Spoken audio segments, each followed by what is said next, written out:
और सले ओंकार ओ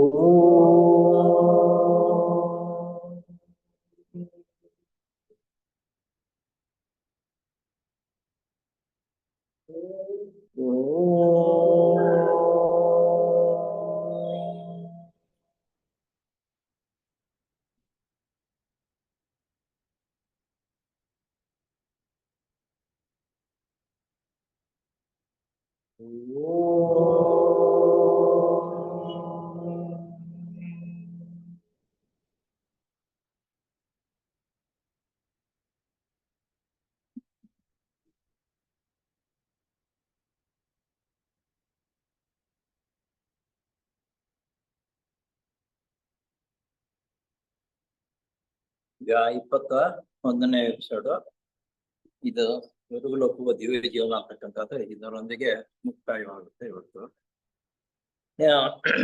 ಸೊಸೈಟಿಯಲ್ಲಿ ಸದಸ್ಯರುಗಳು ಒಪ್ಪಿಕೊಂಡಿರುವ ಸೋದರ ಭಾವನೆಯು ಆಚರಿಸಲ್ಪಡಲಿ, ಗುಂಪುಗೊಳಿತ ಸಾಕು. ಸೊಸೈಟಿಗೆ ನಾವು ಮೊದಲು ಸೇರಿದಾಗ ಸೋದರ ಭಾವನೆ ಒಪ್ಪಿಕೊಂಡು ಸೇರ್ತೀವಿ.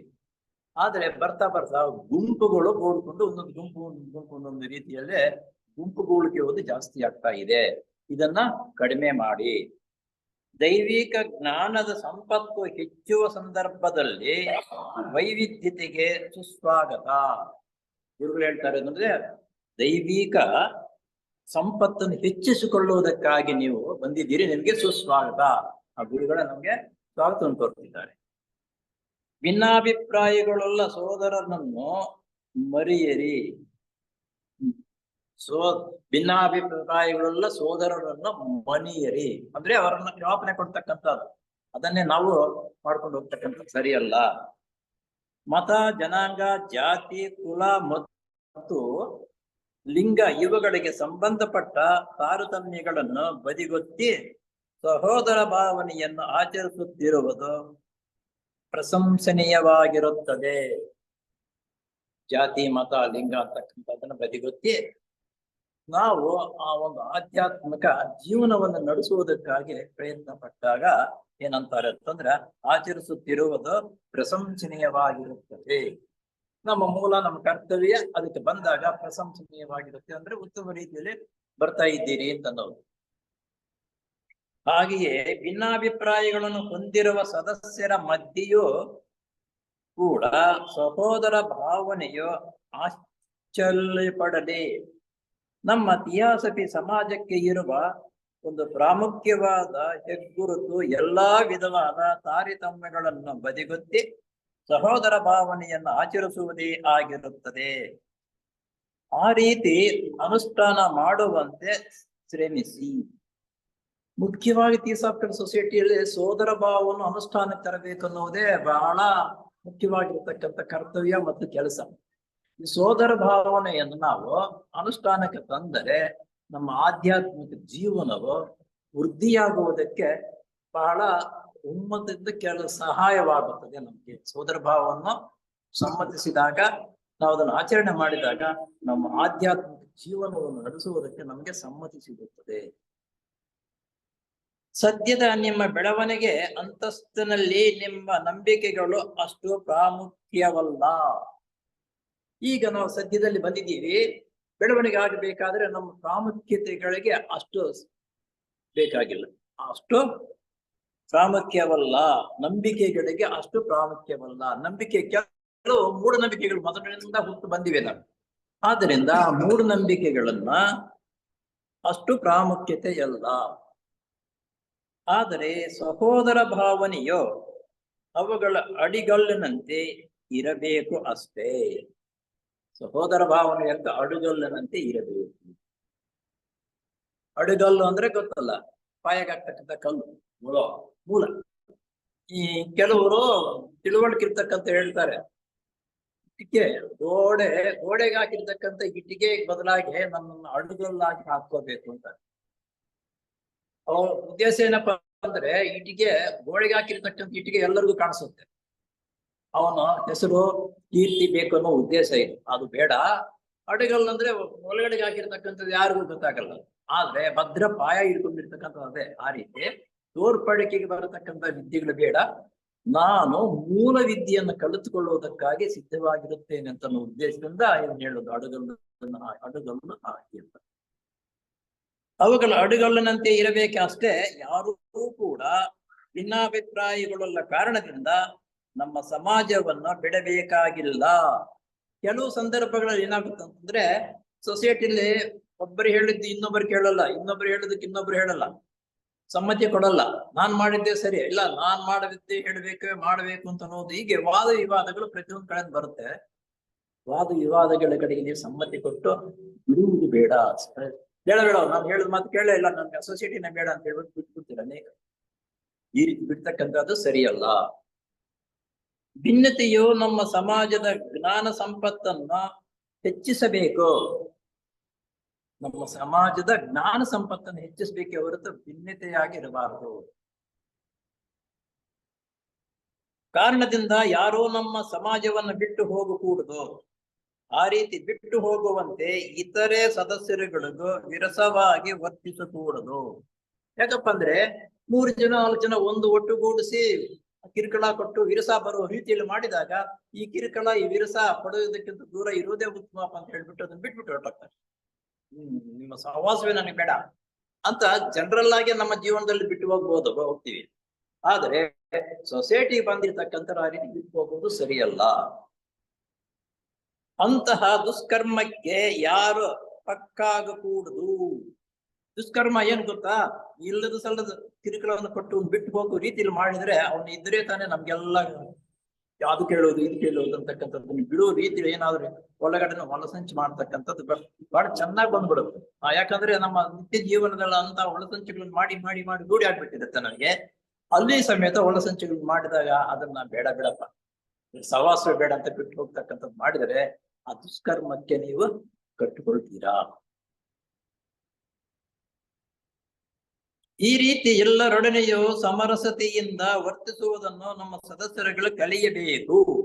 ಸ್ವಲ್ಪ ನಾವು ಮೇಲ್ಮಟ್ಟಕ್ಕೆ ಬಂದ್ರೆ ಅವ್ರು ಏನಾದ್ರು ಮಾತನಾಡಿದ್ರೆ ಬೀರಲಿ ಬೇಡ, ಅವ್ರ ಕೆಲಸ ಅವ್ರು ಮಾಡ್ಕೊಳ್ಳಿ, ಅದ್ ತಿದ್ದುವುದಕ್ಕೆ ಹೋಗೋದು ಬೇಡ. ನಮ್ಮಷ್ಟಕ್ಕೆ ನಮ್ಮ ಕೆಲಸ, ಸೊಸೈಟಿಯ ಕೆಲಸ ಏನಿದೆಯೋ ನಮಗ ಬಂದಿದ್ದನ್ನು ನಾವು ಮಾಡ್ಕೊಂಡು ಹೊರಟೋಗ್ಬೇಡ. ಬೇಡ ಅವ್ರು ತಿದ್ದುವುದಕ್ಕೆ ನಮ್ಮಿಂದ ಆಗಲ್ಲ, ಬಿಟ್ಬಿಡು ಅಷ್ಟೇ. ಅಂದ್ರೆ ಸೊಸೈಟಿನ ಬಿಟ್ಬಿಡೋದಲ್ಲ, ಅವರನ್ನು ಸರಿಪಡಿಸುವ ವ್ಯವಹಾರವನ್ನು ಬಿಟ್ಬಿಡ್ಬೇಕು. ಸದಸ್ಯರುಗಳು ಕಲಿಯಬೇಕು. ನಿಮ್ಮ ಅಧ್ಯಕ್ಷರಂತಹ ನಮ್ಮ ಪ್ರತಿನಿಧಿಗಳ ದ್ವಾರ ನಾವು ಪ್ರಪಂಚಕ್ಕೆ ಸಂದೇಶಗಳನ್ನು ಕಳುಹಿಸಲು ಆಶಿಸುತ್ತೇವೆ. ನಿಜವಾಗ್ಲೂ ಥಿಯೋಸಾಫಿಕಲ್ ಸೊಸೈಟಿಗೆ ಅಧ್ಯಕ್ಷನಾಗಿರ್ತಕ್ಕಂಥವನು ಲಗಾಮಿಡ್ದಂಗಿರೋದು ಎಲ್ಲದಕ್ಕೂ. ಆ ಅಧ್ಯಕ್ಷತನ ಅದಕ್ಕೆ ಸಂಬಂಧಪಟ್ಟಿರ್ತಕ್ಕಂಥ ಸೆಕ್ರೆಟರಿ ಸರಿ ಇಲ್ಲ ಅಂತಂದ್ರೆ ಸೊಸೈಟಿ ಯಾರು ವಿವೇಕಿಗಳಾಗಿರುತ್ತಾರೋ ಅಂತಹ ಇತರೆ ಸದಸ್ಯರುಗಳು ಅವರ ಸಂದೇಶಗಳಿಗೆ ಹೋಗುತ್ತಾರೆ. ವಿವೇಕ ಅಂದ್ರೆ ಬುದ್ಧಿವಂತಿಕೆ ತಿಳುವಳಿಕೆ ಇರತಕ್ಕಂಥ ಅಧ್ಯಕ್ಷನಾಗಿರತಕ್ಕಂಥವನ ಅವ್ರು ಹೇಳ್ತಕ್ಕಂಥದ್ದಕ್ಕೆ ಹೋಗ್ಬಿಡ್ತಾರೆ. ಸರಿ ಅನ್ನಪ್ಪ, ಮಾಡೋಣಪ್ಪ, ಗೌರವ ಕೊಡ್ತಾರೆ. ಯಾಕಂದ್ರೆ ಆ ವ್ಯಕ್ತಿಯನ್ನು ಗೌರವದಿಂದ ಇದ್ದು ಸರಿಯಾದ ಸೂಚನೆಗಳನ್ನು ಕೊಡ್ತಾ ಇದ್ದಾಗ ಪ್ರತಿಯೊಬ್ಬರು ಪಾಲನೆ ಮಾಡ್ತಾರೆ. ಅವರಲ್ಲಿ ಲೋಪದೋಷಗಳಿದ್ದಾಗ ಹೊರಗೊಂದು ಮಾಡ್ತಾ ಇದ್ದಾಗ ಅದಕ್ಕೆ ಮನ್ನಣೆ ಕೊಡುವುದಿಲ್ಲ.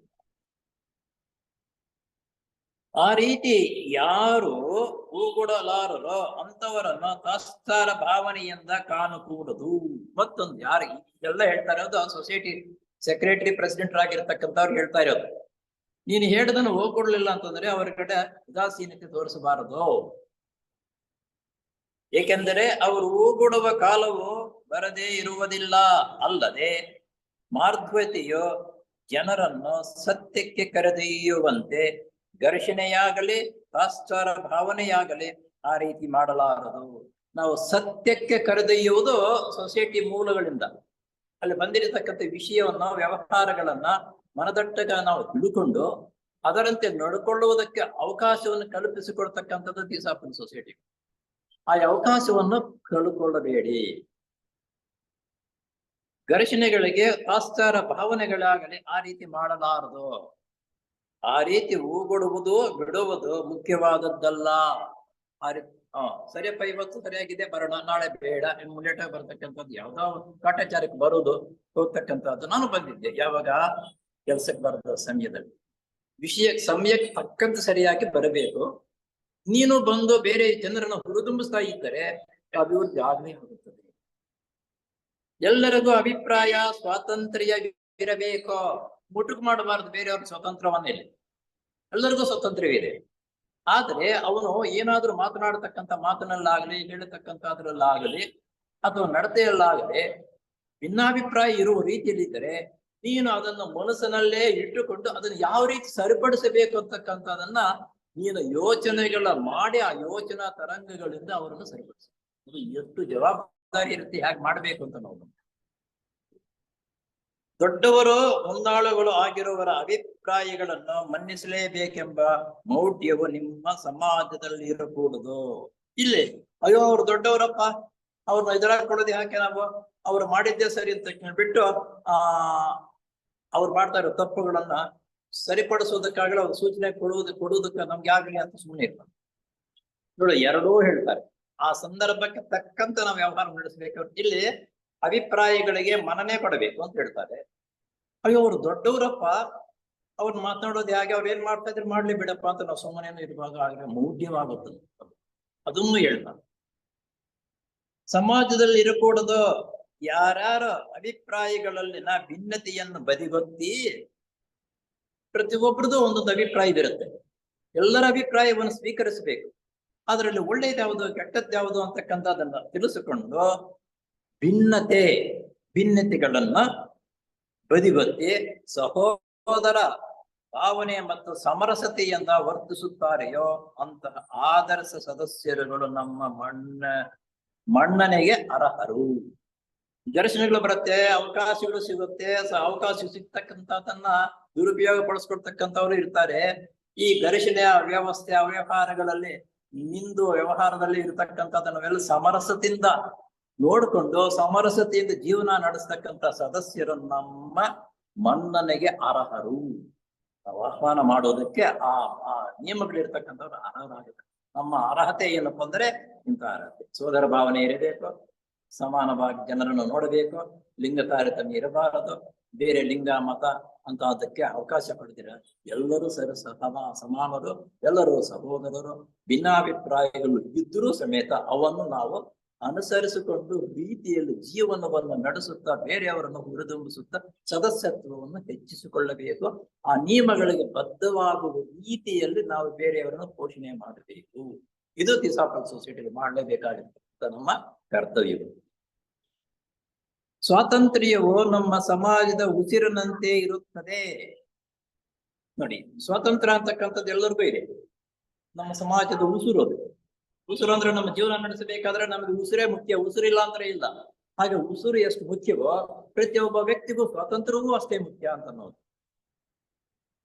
ಯಾರು ತಮ್ಮ ಅಭಿಪ್ರಾಯಗಳಿಗೆ ಮನ್ನಣೆಯನ್ನು ಬಯಸುತ್ತಾರೆಯೋ ಅಂತವರು ಇತರರ ಅಭಿಪ್ರಾಯಗಳಿಗೂ ಸ್ವಾತಂತ್ರ್ಯವಿರುವ ನಿಯಮವನ್ನು ಒಪ್ಪಬೇಕು. ನಾನು ಸ್ವತಂತ್ರವಾಗಿರ್ಬೇಕಂತಕ್ಕಂಥದನ್ನ ಒಪ್ಕೊಳ್ತೀಯೋ ಹಾಗೆ ಬೇರೆಯವರು ಸಮೇತ ಸ್ವತಂತ್ರವಾಗಿರಬೇಕು ಅಂತಕ್ಕಂಥ ನಿಯಮವನ್ನು ನೀನು ಒಪ್ಕೋಬೇಕು. ಅಭಿಪ್ರಾಯಗಳು ಎಷ್ಟೇ ಭಿನ್ನವಾಗಿದ್ದಾಗಿಯೋ ಅವುಗಳನ್ನು ಸೌಹಾರ್ದದಿಂದಲೂ ಸ್ನೇಹ ಭಾವದಿಂದಲೂ ಅಭಿವ್ಯಕ್ತಪಡಿಸಿಕೊಳ್ಳಬೇಕು. ಇಲ್ಲಿ ಸೌಹಾರ್ದತೆ, ಸ್ನೇಹ ಅಂತಂದ್ರೆ ಒಬ್ಬರು ಎಲ್ಲ ಇರತಕ್ಕಂಥ ವ್ಯವಸ್ಥೆ ರೀತಿಯಲ್ಲಿ ಮುಚ್ಚು ಮುರಿ ಇಲ್ಲದಿರ ಎಲ್ಲಾ ವಿಷಯಗಳನ್ನು ಹೇಳ್ಕೊಡ್ತಕ್ಕಂಥದ್ದು, ತಾನು ತಿಂತಕ್ಕಂಥದ್ದು ಅವನಿಗೂ ಕೊಡ್ತಕ್ಕಂಥದ್ದು, ಈ ರೀತಿ ಇರತಕ್ಕಂಥದ್ದು ಸ್ನೇಹ ಮನೋಭಾವ. ಆಮೇಲೆ ಸೌಹಾರ್ದತೆ ಅಂದ್ರೆ ಎಲ್ಲರೂ ಸೇರಿ ಸೌಹಾರ್ದತೆಯಿಂದ ಎಲ್ಲಾ ಒಂದು ವಿಷಯ, ಒಂದು ನಿಯಮ, ಒಂದು ವ್ಯವಸ್ಥೆ ರೀತಿಯಲ್ಲಿ ಸಾಮೂಹಿಕವಾಗಿ ಮಾಡ್ತಕ್ಕಂಥದ್ದು. ಭಿನ್ನಾಭಿಪ್ರಾಯಗಳಿಂದ ಇರ್ತಕ್ಕಂಥ ಮಾಡುವುದು ಅದಕ್ಕೆ ಸೌಹಾರ್ದತೆ. ಎಲ್ಲರಿಗೂ ಒಂದೇ ಅಭಿಪ್ರಾಯ. ಸ್ನೇಹ ಭಾವದಿಂದಲೂ ಅಭಿವ್ಯಕ್ತಪಡಿಸಬೇಕು. ಭಿನ್ನಾಭಿಪ್ರಾಯಗಳನ್ನು ಹೊಂದಿರುವಂತಹವರೊಳಗಿರುವ ಚೈತನ್ಯವೂ ಒಂದೇ. ನೋಡಿ, ಅವ್ರು ಬೇರೆ ಇವ್ರು ಬೇರೆ ಅನ್ಕೊಳ್ತೀವಲ್ಲ, ಆ ಭಿನ್ನಾಭಿಪ್ರಾಯ ಯಾರು ಪಡ್ತಾ ಇರ್ತಾರೋ, ನಾನ್ ಬೇರೆ ನೀನ್ ಬೇರೆ, ನಾನ್ ಮಾಡಿದ್ದೆ ಸರಿ ನೀನ್ ಮಾಡ್ತಾ ಇರೋದು ಸರಿಯಲ್ಲ ಅಂತಕ್ಕಂಥವ್ರು ಯಾರು ಈ ರೀತಿ ವಾದ ಇರುತ್ತೋ ಅವನಲ್ಲಿರ್ತಕ್ಕಂಥ ಚೈತನ್ಯವೂ ಒಂದೇ. ಉತ್ತಮವಾದ ಗುಣಗಳನ್ನು ಸಂಪಾದನೆ ಮಾಡಿಕೊಂಡು ವ್ಯವಸ್ಥೆ ರೀತಿಯಲ್ಲಿ ಜೀವನ ನಡೆಸ್ತಾ ಇರತಕ್ಕಂಥವನ ಚೈತನ್ಯವೂ ಒಂದೇ ಅಂತ ಹೇಳಿ. ಇದು ಸರಿನಾ? ಸರಿ, ಸರಿನೇ. ಯಾಕಂದ್ರೆ ಇದಕ್ಕಿಂತ ಹಿಂದಕ್ಕೆ ಹೋದಾಗ ಏನ್ ಅನ್ಸುತ್ತೆ, ಒಂದು ಸ್ಟಾರ್ಟಿಂಗ್ ನಲ್ಲಿ ಹೇಳಿದೆ ನಾನು ಒಂದು ವಿಷಯ. ಒಂದು ಮರದ ಕೆಳಗಡೆ ಒಂದು ಹುತ್ತದಲ್ಲಿ ಒಂದು ಹಾವು, ಒಂದು ಹಸುಗಳು ಮೇಯಿಸ್ತಕ್ಕಂತ ಒಬ್ಬ ಹುಡುಗ. ಮಳೆ ಬಂದ್ರೆ ಮರದ ಕೆಳಗಡೆ ಸಾಮಾನ್ಯವಾಗಿ ಬರ್ತಾರಲ್ಲ, ಹಸುಗಳು ಮೇಯಿಸ್ತಕ್ಕಂಥ ಹಸುಗಳು ಬಂದ್ಬಿಡುತ್ತೆ. ಅಲ್ಲಿ ನೋಡ್ತಕ್ಕಂಥವ್ರು ಆ ಹುತ್ತ ಇದೆ, ಹಾವು ಇದೆ, ಮರದ ಮೇಲ್ಗಡೆ ಪಕ್ಷಿಗಳು ಇರುತ್ತೆ. ತಿಳುವಳಿಕೆ ಇರತಕ್ಕಂಥ ದೊಡ್ಡವರು ಹೇಳ್ತಾರೆ, ಇವೆಲ್ಲವೂ ಒಂದೇ ಚೈತನ್ಯದಿಂದ ಇರುವು. ಏನೋ ನಿಜನ ಇದನ್ನೋ ಅದೇ ರೀತಿ ಹುತ್ತು ಚೈತನ್ಯವೂ ಒಂದೇ, ಮನುಷ್ಯನ ಚೈತನ್ಯವೂ ಒಂದೇ, ಆ ಮರದ ಚೈತನ್ಯವೂ ಒಂದೇ, ಹಾವು ಚೈತನ್ಯವು, ಅದರ ಮೇಲೆ ಇರ್ತಕ್ಕಂಥ ಪಕ್ಷಿಗಳ ಚೈತನ್ಯವು, ಎಲ್ಲಾ ಚೈತನ್ಯವು ಒಂದೇ ಅಂತ. ಇದು ಸರಿನಾ? ನಂಬಕ್ಕಾಗತ್ತ ನಮ್ಮಿಂದ? ಆ ಚೈತನ್ಯವು ಒಂದೇ ಅಂದಾಗ, ಆ ಚೈತನ್ಯವೇ ಒಂದೇ ಅಂದಾಗ ಭಿನ್ನಾಭಿಪ್ರಾಯಗಳಿರ್ತಕ್ಕಂಥವ್ರು, ನಾನ್ ಬೇರೆ ನೀನ್ ಬೇರೆ, ನಾನ್ ಮಾಡಿದ್ದೆ ಸರಿ ನೀನ್ ಮಾಡ್ತಾ ಇರೋದು ಸರಿ ಅಲ್ಲ ಅಂತ ತಿಳುವಳಿಕೆ ಇರ್ತಕ್ಕಂಥವ್ರು, ತಿಳುವಳಿಕೆ ಇಲ್ಲದೆ ಇರ್ತಕ್ಕಂಥವ್ರುನು ಅವರಲ್ಲಿರ್ತಕ್ಕಂಥ ಚೈತನ್ಯವು ಒಂದೇ, ನಿಮ್ಮಲ್ಲಿರ್ತಕ್ಕಂಥ ಚೈತನ್ಯವು ಒಂದೇ ಅಂತ ಹೇಳಿದಾಗ ಒಪ್ಪಲೇಬೇಕು. ಹಾವಾಗಿರ್ತಕ್ಕಂಥದ್ದು ಚೈತನ್ಯ ಬೆಳವಣಿಗೆ ಆದ್ಮೇಲೆ ಇನ್ನು ಮುಂದಕ್ಕೆ ಬರುತ್ತೆ. ಹುತ್ತ ಅಂತಕ್ಕಂಥದ್ದು ಖನಿಜ ಸಂಬಂಧಪಟ್ಟಿದ್ದು, ಅದರಲ್ಲಿ ಚೈತನ್ಯ ಇದೆ ಅನ್ನೋದು ನಂಬಿದೀವಲ್ಲ ನಾವು. ಪಕ್ಷಿಗಳಲ್ಲಿ ಚೈತನ್ಯ ಇದೆ ಅನ್ನೋದು ನಂಬಿದ್ದೀವಲ್ಲ. ಮರದಲ್ಲಿರ್ತಕ್ಕಂಥ ಚೈತನ್ಯವು ಒಂದೇ, ಆ ಹುತ್ತದಲ್ಲಿರ್ತಕ್ಕಂಥ ಚೈತನ್ಯವು ಒಂದೇ, ಆ ಮನುಷ್ಯನಾಗಿರತಕ್ಕಂಥವನ ಚೈತನ್ಯವು ಒಂದೇ. ಆದ್ರೆ ಈ ಚೈತನ್ಯವೇ ಬೆಳವಣಿಗೆ ಆಗ್ತಾ ಆಗ್ತಾ ಆಗ್ತಾ ಬಂದು ಇವನು ಮನುಷ್ಯನಾಗಿ. ಹಾಗೆ ವಾದ ವಿವಾದಗಳು ಮಾಡ್ತಕ್ಕಂಥವರು, ತಿಳುವಳಿಕೆ ಇಲ್ಲದೆ ಇರತಕ್ಕಂಥವರಲ್ಲಿ ಇರ್ತಕ್ಕಂಥ ಚೈತನ್ಯವು ಒಂದೇ. ನಿನ್ನ ಚೈತನ್ಯಕ್ಕೆ ಸರಿಸಮಾನವಾಗಿ ಅವನೂ ಒಂದು ದಿವಸ ಬಂದೇ ಬರ್ತಾನೆ. ಆದ್ದರಿಂದ ಭಿನ್ನಾಭಿಪ್ರಾಯಗಳನ್ನು ತೋರಿಸಿ ಅವರನ್ನು ಹಿಂದಕ್ಕೆ ತಳ್ಳುವುದು ಸರಿಯಲ್ಲ ಅನ್ನುವುದು ಇದು ಕೂಡ. ಇದೇ ಸಹೋದರ ಭಾವನೆ ಮುಂದಿನ ವರ್ಷಗಳಲ್ಲಿ ನಾವು ಕೂಡ ನಿಮ್ಮ ಮಧ್ಯೆ ಇರುವಂತೆ ಆಗುತ್ತದೆ. ಮುಂದಿನ ವರ್ಷಗಳಲ್ಲಿ ನಾವು ಕೂಡ ನಿಮ್ಮ ಮಧ್ಯೆ ಇರುವಂತೆ ಆಗುತ್ತದೆ. ಈ ರೀತಿ ಭಿನ್ನಾಭಿಪ್ರಾಯಗಳನ್ನು ಬದಿಗುವಂತೆ ಸಾರ್ವಜನಿಕರ ಸೇವೆ ಮಾಡ್ತಕ್ಕಂಥ ಮನೋಭಾವವನ್ನು ನಾವು ಬೆಳೆಸಿಕೊಂಡು ಆ ಕೆಲಸಗಳು ಮಾಡ್ತಾ ಇದ್ದರೆ ನಿಮ್ಮ ಜೊತೆಯಲ್ಲಿ ನಾನೂ ಇರ್ತೀನಿ. ಅಂದ್ರೆ ಯಾರು? ನಮ್ಮ ಗುರುಗಳು.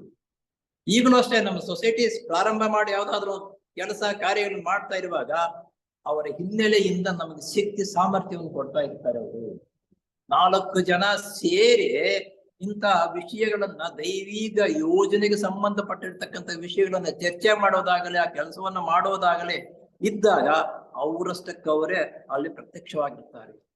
ಆ ಒಂದು ಅವ್ರ ಮೇಲೆ ನಂಬಿಕೆ ನಮ್ಮಲ್ಲಿ ಅಪಾರವಾಗಿರ್ಬೇಕು. ಆವಾಗ ನಮ್ಗೆ ಅದು ನಮ್ಮಲ್ಲಿ ಭಿನ್ನಾಭಿಪ್ರಾಯಗಳಿಲ್ಲದಿರ ಸೋದರ ಭಾವವನ್ನು ಅನುಸರಿಸಿಕೊಂಡು ಆ ಕೆಲಸ ಕಾರ್ಯಗಳನ್ನು ಮಾಡ್ತಾ ಇರುವಾಗ ನಿಮ್ಮಲ್ಲಿಗೆ ನಾನೂ ಬರ್ತೀನಿ ನೋಡಿ ಹೇಗಿದೆ ಆಗತ್ತೆ. ಏಕೆಂದರೆ ನಾವು ನೀವೆಲ್ಲರೂ ಒಂದೇ ಸಹೋದರತ್ವಕ್ಕೆ ಸೇರಿದವರು. ಅವರು ಗುರುಗಳಾಗಿದ್ದಾರೆ, ಮೇಲಿನ ಅಂತಸ್ತಿನಲ್ಲಿದ್ದಾರೆ, ನಾವು ಕೆಳಗಿನ ಅಂತಸ್ತಿನಲ್ಲಿ ಇದ್ದೀವಿ. ಆದರೆ ನಾವು ನೀನು ಎಲ್ಲರೂ ಒಂದೇ ಚೈತನ್ಯದಿಂದ ಬಂದಿರತಕ್ಕಂಥವ್ರು, ದೊಡ್ಡವರು. ಯಾರೋ ಆ ಸಮ್ಮೇಳನದಲ್ಲಿ ಬೇರೆಯೊಬ್ಬರ ವ್ಯಕ್ತಿಯ ಮೇಲೆ ಹಾಗೆ ಜೀವನ್ಮುಕ್ತರಾಗಿರ್ತಕ್ಕಂಥ ಹೇಳ್ತಾ ಇರೋ ಮಾತು, ಜೀವನ್ಮುಕ್ತರು ಹೇಳ್ತಾ ಇರ್ತಕ್ಕಂಥ ಮಾತು. ಜೀವನ್ಮುಕ್ತರು ಒಂದೇ, ನಾವು ಅಂದ್ಕೊಳ್ಳೋದು ದೇವರು ಅಂತೀವಿ ನೋಡು, ಆ ದೇವರು ಒಂದು. ದೇವರು ಅಂದ್ರೆ ಏನ್ ಗೊತ್ತಾ? ಸಾಮಾಹಿಕವಾಗಿ ಮಾಡಬಾರದ ಕೆಲಸಗಳನ್ನು ಮಾಡಿದ್ರೆ ಎಲ್ಲವನ್ನು ಜಯಿಸಿಕೊಂಡು ಸಹೋದರ ಭಾವವನ್ನು ನಂಬಿ ಉತ್ತಮವಾಗಿರತಕ್ಕಂಥ ಗುಣಗಳನ್ನು ಬೆಳೆಸ್ಕೊಂಡಿರ್ತಕ್ಕಂಥವ್ರೇ ದೇವರಾಗ. ಆ ಗುಣಗಳು ನಮ್ಮಲ್ಲಿಲ್ಲ, ಆದ್ರಿಂದ ನಾವು ಮಾನವರಾಗಿದ್ದೀವಿ. ಬೆಳಿಬೇಕು, ಆಗ ದೇವರಾಗ. ದೈವಿ ಗುಣಗಳನ್ನು ಬೆಳೆಸ್ಕೊಂಡಾಗ ದೇವರಾಗ. ಆದುದರಿಂದ ಕಾಲ ಬಂದಾಗ ನಿಮ್ಮಗಳ ಮಧ್ಯೆ ನಮಗೂ ಕೂಡ ಸ್ಥಾನವು ದೊರೆಯುತ್ತದೆ. ಆ ರೀತಿ ನಮ್ಮನ್ನು ಬರಮಾಡಿಕೊಳ್ಳುವಂತಹ ಆ ದೇವರು, ಆ ಗುರುಗಳು ನಮ್ಮ ಹತ್ತಿರಕ್ಕೆ ಬರಮಾಡಿಕೊಳ್ಳಬೇಕಾದರೆ ಯಾವ ನಿಯಮ ಇರಬೇಕು? ಅವರು ಬರುವ ನಿಯಮ, ಗುಣಗಳು, ವ್ಯವಸ್ಥೆಯಲ್ಲಿ, ರೀತಿಯಲ್ಲಿ ನಾವು ಜೀವನವನ್ನು ನಡೆಸ್ತಾ ಸಾರ್ವಜನಿಕರ ಸೇವೆ ಮಾಡತಕ್ಕಂಥ ಮನೋಭಾವ ನಾವು ಬೆಳೆಸಿಕೊಂಡಾಗ ಅವರು ನಮ್ಮೊಟ್ಟಿಗೆ ಬರ್ತಾರೆ. ಜೀವಿತವು ನಿಮ್ಮದಾಗಬೇಕು, ಅದನ್ನ ಬರಮಾಡಿಕೊಳ್ಳುವಂತಹ ಜೀವಿತ ನಿಮ್ಮದಾಗಬೇಕು. ಸುಮ್ಮನೆ ಬಾ ಅಂತಂದ್ರೆ ಬರಲ್ಲ. ನಿನ್ನಷ್ಟಕ್ಕೆ ಆ ಸಾಮಾಜಿಕ ಸೇವೆಗೆ, ಗುರುಗಳ ಯೋಜನೆಗೆ, ದೈವಿ ಯೋಜನೆಗೆ ಸಂಬಂಧಪಟ್ಟಿರ್ತಕ್ಕಂಥ ಕೆಲಸ ಕಾರ್ಯಗಳನ್ನು ನಾವು ನಿಯಮಬದ್ಧವಾಗಿ ವ್ಯವಸ್ಥೆ ರೀತಿಯಲ್ಲಿ ಮಾಡೋದನ್ನ ಕಲಿತುಕೊಂಡಾಗ ಆಟೋಮೆಟಿಕ್ ಅವರಲ್ಲಿ ಪ್ರತ್ಯಕ್ಷವಾಗ್ತಾರೆ. ಜೀವಿತವು ನಿಮ್ಮದಾಗಬೇಕು ಅಂತ ಜೀವನ ನಡೆಸುವುದು ನಮಗೆ ಬರಬೇಕು. ಆಗ ಅವರು ನಮ್ಮ ಹತ್ರಕ್ಕೆ ಬರ್ತಾರೆ.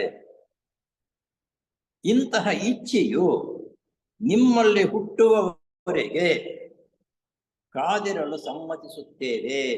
ನಮಗೂ ಅವ್ರಿಗೆ ಇರತಕ್ಕಂಥ ವ್ಯತ್ಯಾಸ ಏನಪ್ಪಾ ಅಂತಂದ್ರೆ, ನಮಗೆ ದುಡುಕು. ಈ ಯುವಕರು ಇರ್ತಾರೆ ನೋಡು, ಯುವಕರು ಬಹಳ ದುಡುಕು. ಸ್ವಲ್ಪ ವಯಸ್ಸಾಗಿರ್ತಕ್ಕಂಥ ದುಡುಕ್ತಾನ ಅಂದ್ರೆ, ದುಡುಕಿದರೆ ಈ ಸಮಾಜದಲ್ಲಿ ಏನು ಕೆಟ್ಟ ಪರಿಣಾಮ ಆಗುತ್ತೆ, ಮನೆಗೆ ಎಂತಹ ತೊಂದರೆಗಳು ಬರುತ್ತೆ ಅಂತಕ್ಕಂಥ ಅನುಭವ ಪಡೆದಿರತಕ್ಕಂಥವ್ನು ದುಡುಕಲ್ಲ. ಏನಾದ್ರೂ ಒಂದು ಮಾತು ಮಾತಾಡಿದ್ರು ಅಂತಿದ್ರು ಸಹಿಸ್ಕೊಂಡಿರ್ತಾರೆ, ಯೋಚನೆ ಮಾಡ್ತಾರೆ. ಯುವಕರಾಗಿರ್ತಕ್ಕಂಥವ್ರು ಯೋಚನೆ ಮಾಡಲ್ಲ. ದುಡಿಯುವುದು ದುಡುಕುತನ ಬರ್ತಕ್ಕಂಥದ್ದು ಜಾಸ್ತಿ ಆಗುತ್ತೆ ಅವರಲ್ಲಿ. ನಮ್ಮ ಇರುವಿಕೆಯನ್ನು ಜನರು ಒಪ್ಪಲಿ ಬಿಡಲಿ, ಅಯ್ಯ ಜೀವನ್ಮುಕ್ತರಿದ್ದಾರೆ, ದೇವರಿದ್ದಾರೆ ಅಂತಂದ್ರೆ ಅನೇಕ ಜನರು ಎಲ್ಲಿದ್ದಾರೆ ದೇವರು ತೋರಿಸೋ ನೋಡೋಣ ಅಂತಕ್ಕಂಥ ವಾದ ವಿವಾದಗಳು ಕೂತ್ಕೊಳ್ತಾರೆ. ಆ ರೀತಿ ನಂಬುವರು ನಂಬಲಿ, ನಂಬದೇ ಇರಲಿ, ಬಿಡಲಿ. ನಾವು ಲೋಕ ಕಲ್ಯಾಣಕ್ಕಾಗಿ ಶ್ರಮಿಸುತ್ತಿದ್ದೇವೆ.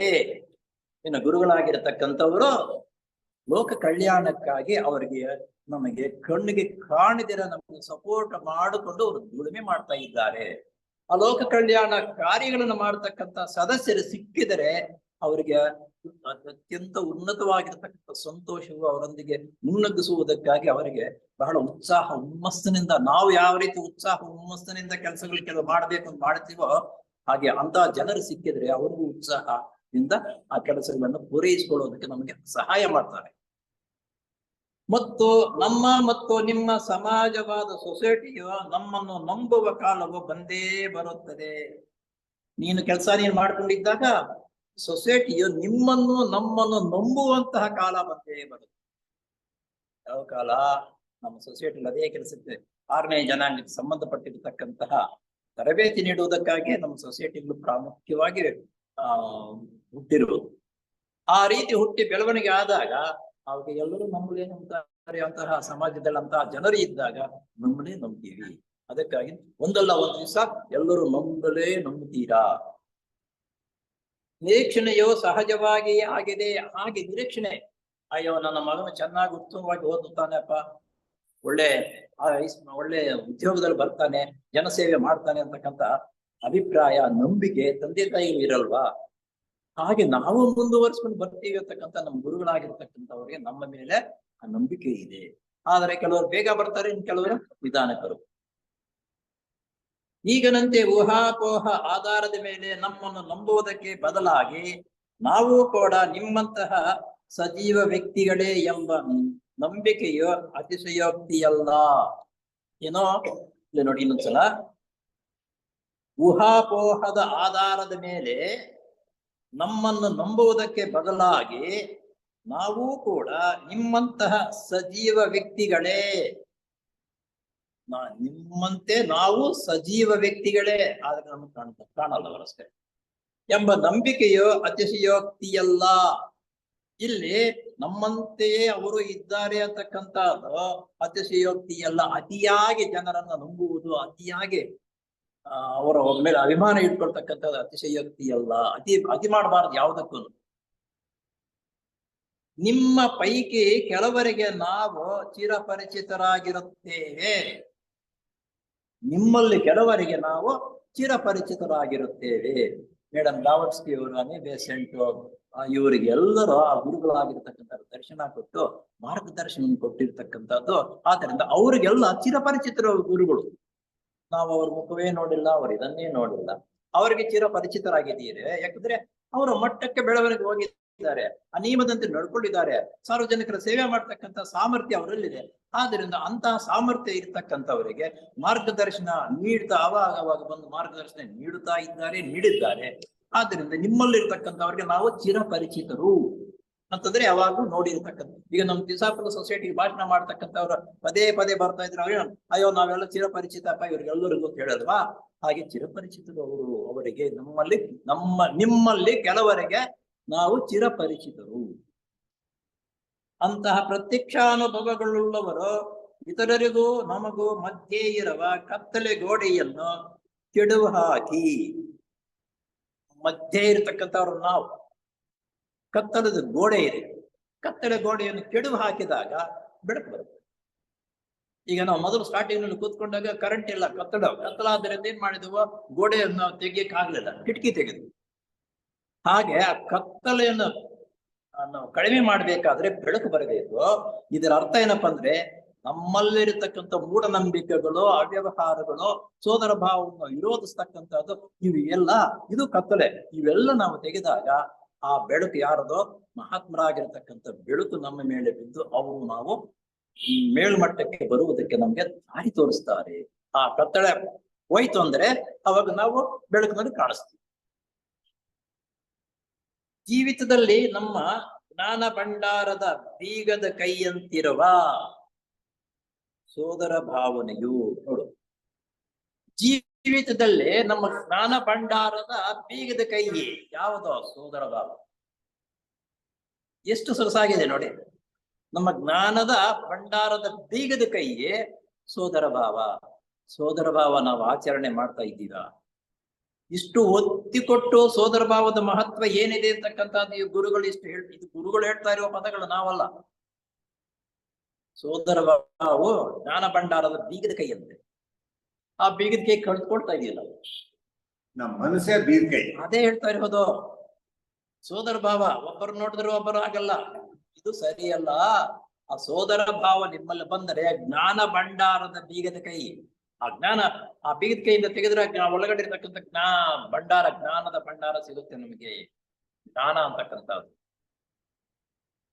ಜೀವಿತದಲ್ಲಿ ನಮ್ಮ ಜ್ಞಾನ ಭಂಡಾರ ಬೀಗದ ಕೈಯಂತಿರುವ ಸೋದರ ಭಾವನೆಯೋ ಅನುಷ್ಠಾನದಲ್ಲಿ ಇರುತ್ತಿದೆಯೋ ಅಂತಹವರನ್ನು ನಮ್ಮನ್ನು ಒಂದುಗೂಡಿಸಲು ಪ್ರಯತ್ನಿಸುತ್ತಿರುವಂತೆ ಆದೇಶವನ್ನು ಪಡೆದಿರುತ್ತಾರೆ.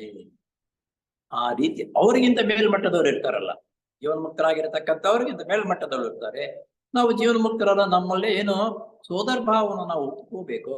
ಒಪ್ಪಿಕೊಂಡು ನಮ್ಮ ದುಡಿಮೆ ಮಾಡ್ತಾ ಇದ್ದಾಗ ಆ ಜೀವನ್ಮುಕ್ತರನ್ನು, ನಮ್ಮ ಸೋದರ ಭಾವನ ನಂಬಿಕೆ ಇರತಕ್ಕಂಥವರನ್ನ ಮೇಲಕ್ಕೆತ್ತಕ್ಕಂಥದ್ದು ಇನ್ನೂ ಮೇಲ್ಮಟ್ಟದವರು, ಅವರ ಸಹಾಯವು ನಮಗೆ ಸಿಗುತ್ತದೆ. ಅವರೇ ನಾವು ಯಾರನ್ನು ಆ ರೀತಿ ಮಾಡುವಂತೆ ಬಲತ್ಕರಿಸುವುದಿಲ್ಲ. ಇನ್ನೊಂದು ಹೇಳ್ತಾರೆ ಇಲ್ಲಿ, ಸೋದರ ಭಾವವನ್ನು ಒತ್ತಿ ಸೋದರ ಭಾವದಂತೆ ಜೀವನವನ್ನು ನಡೆಸಿ ಅಂತ ಹೇಳ್ಬಿಟ್ಟು ಗುರುಗಳಾಗಿರ್ತಕ್ಕಂಥ ಯಾರು ಬಲವಂತ ಮಾಡಲ್ವಂತೆ.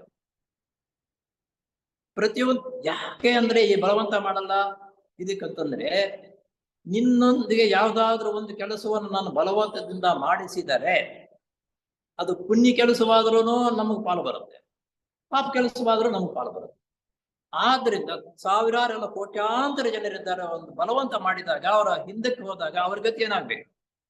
ನಮ್ಮ ಮುಂದಕ್ಕೆ ತಳ್ತಿರ್ತಕ್ಕಂಥವ್ರು ಅವ್ರ ಗತಿ ಏನಾಗ್ಬೇಕು? ಆದ್ದರಿಂದ ಸಪೋರ್ಟ್ ಮಾಡುವುದಿಲ್ಲ.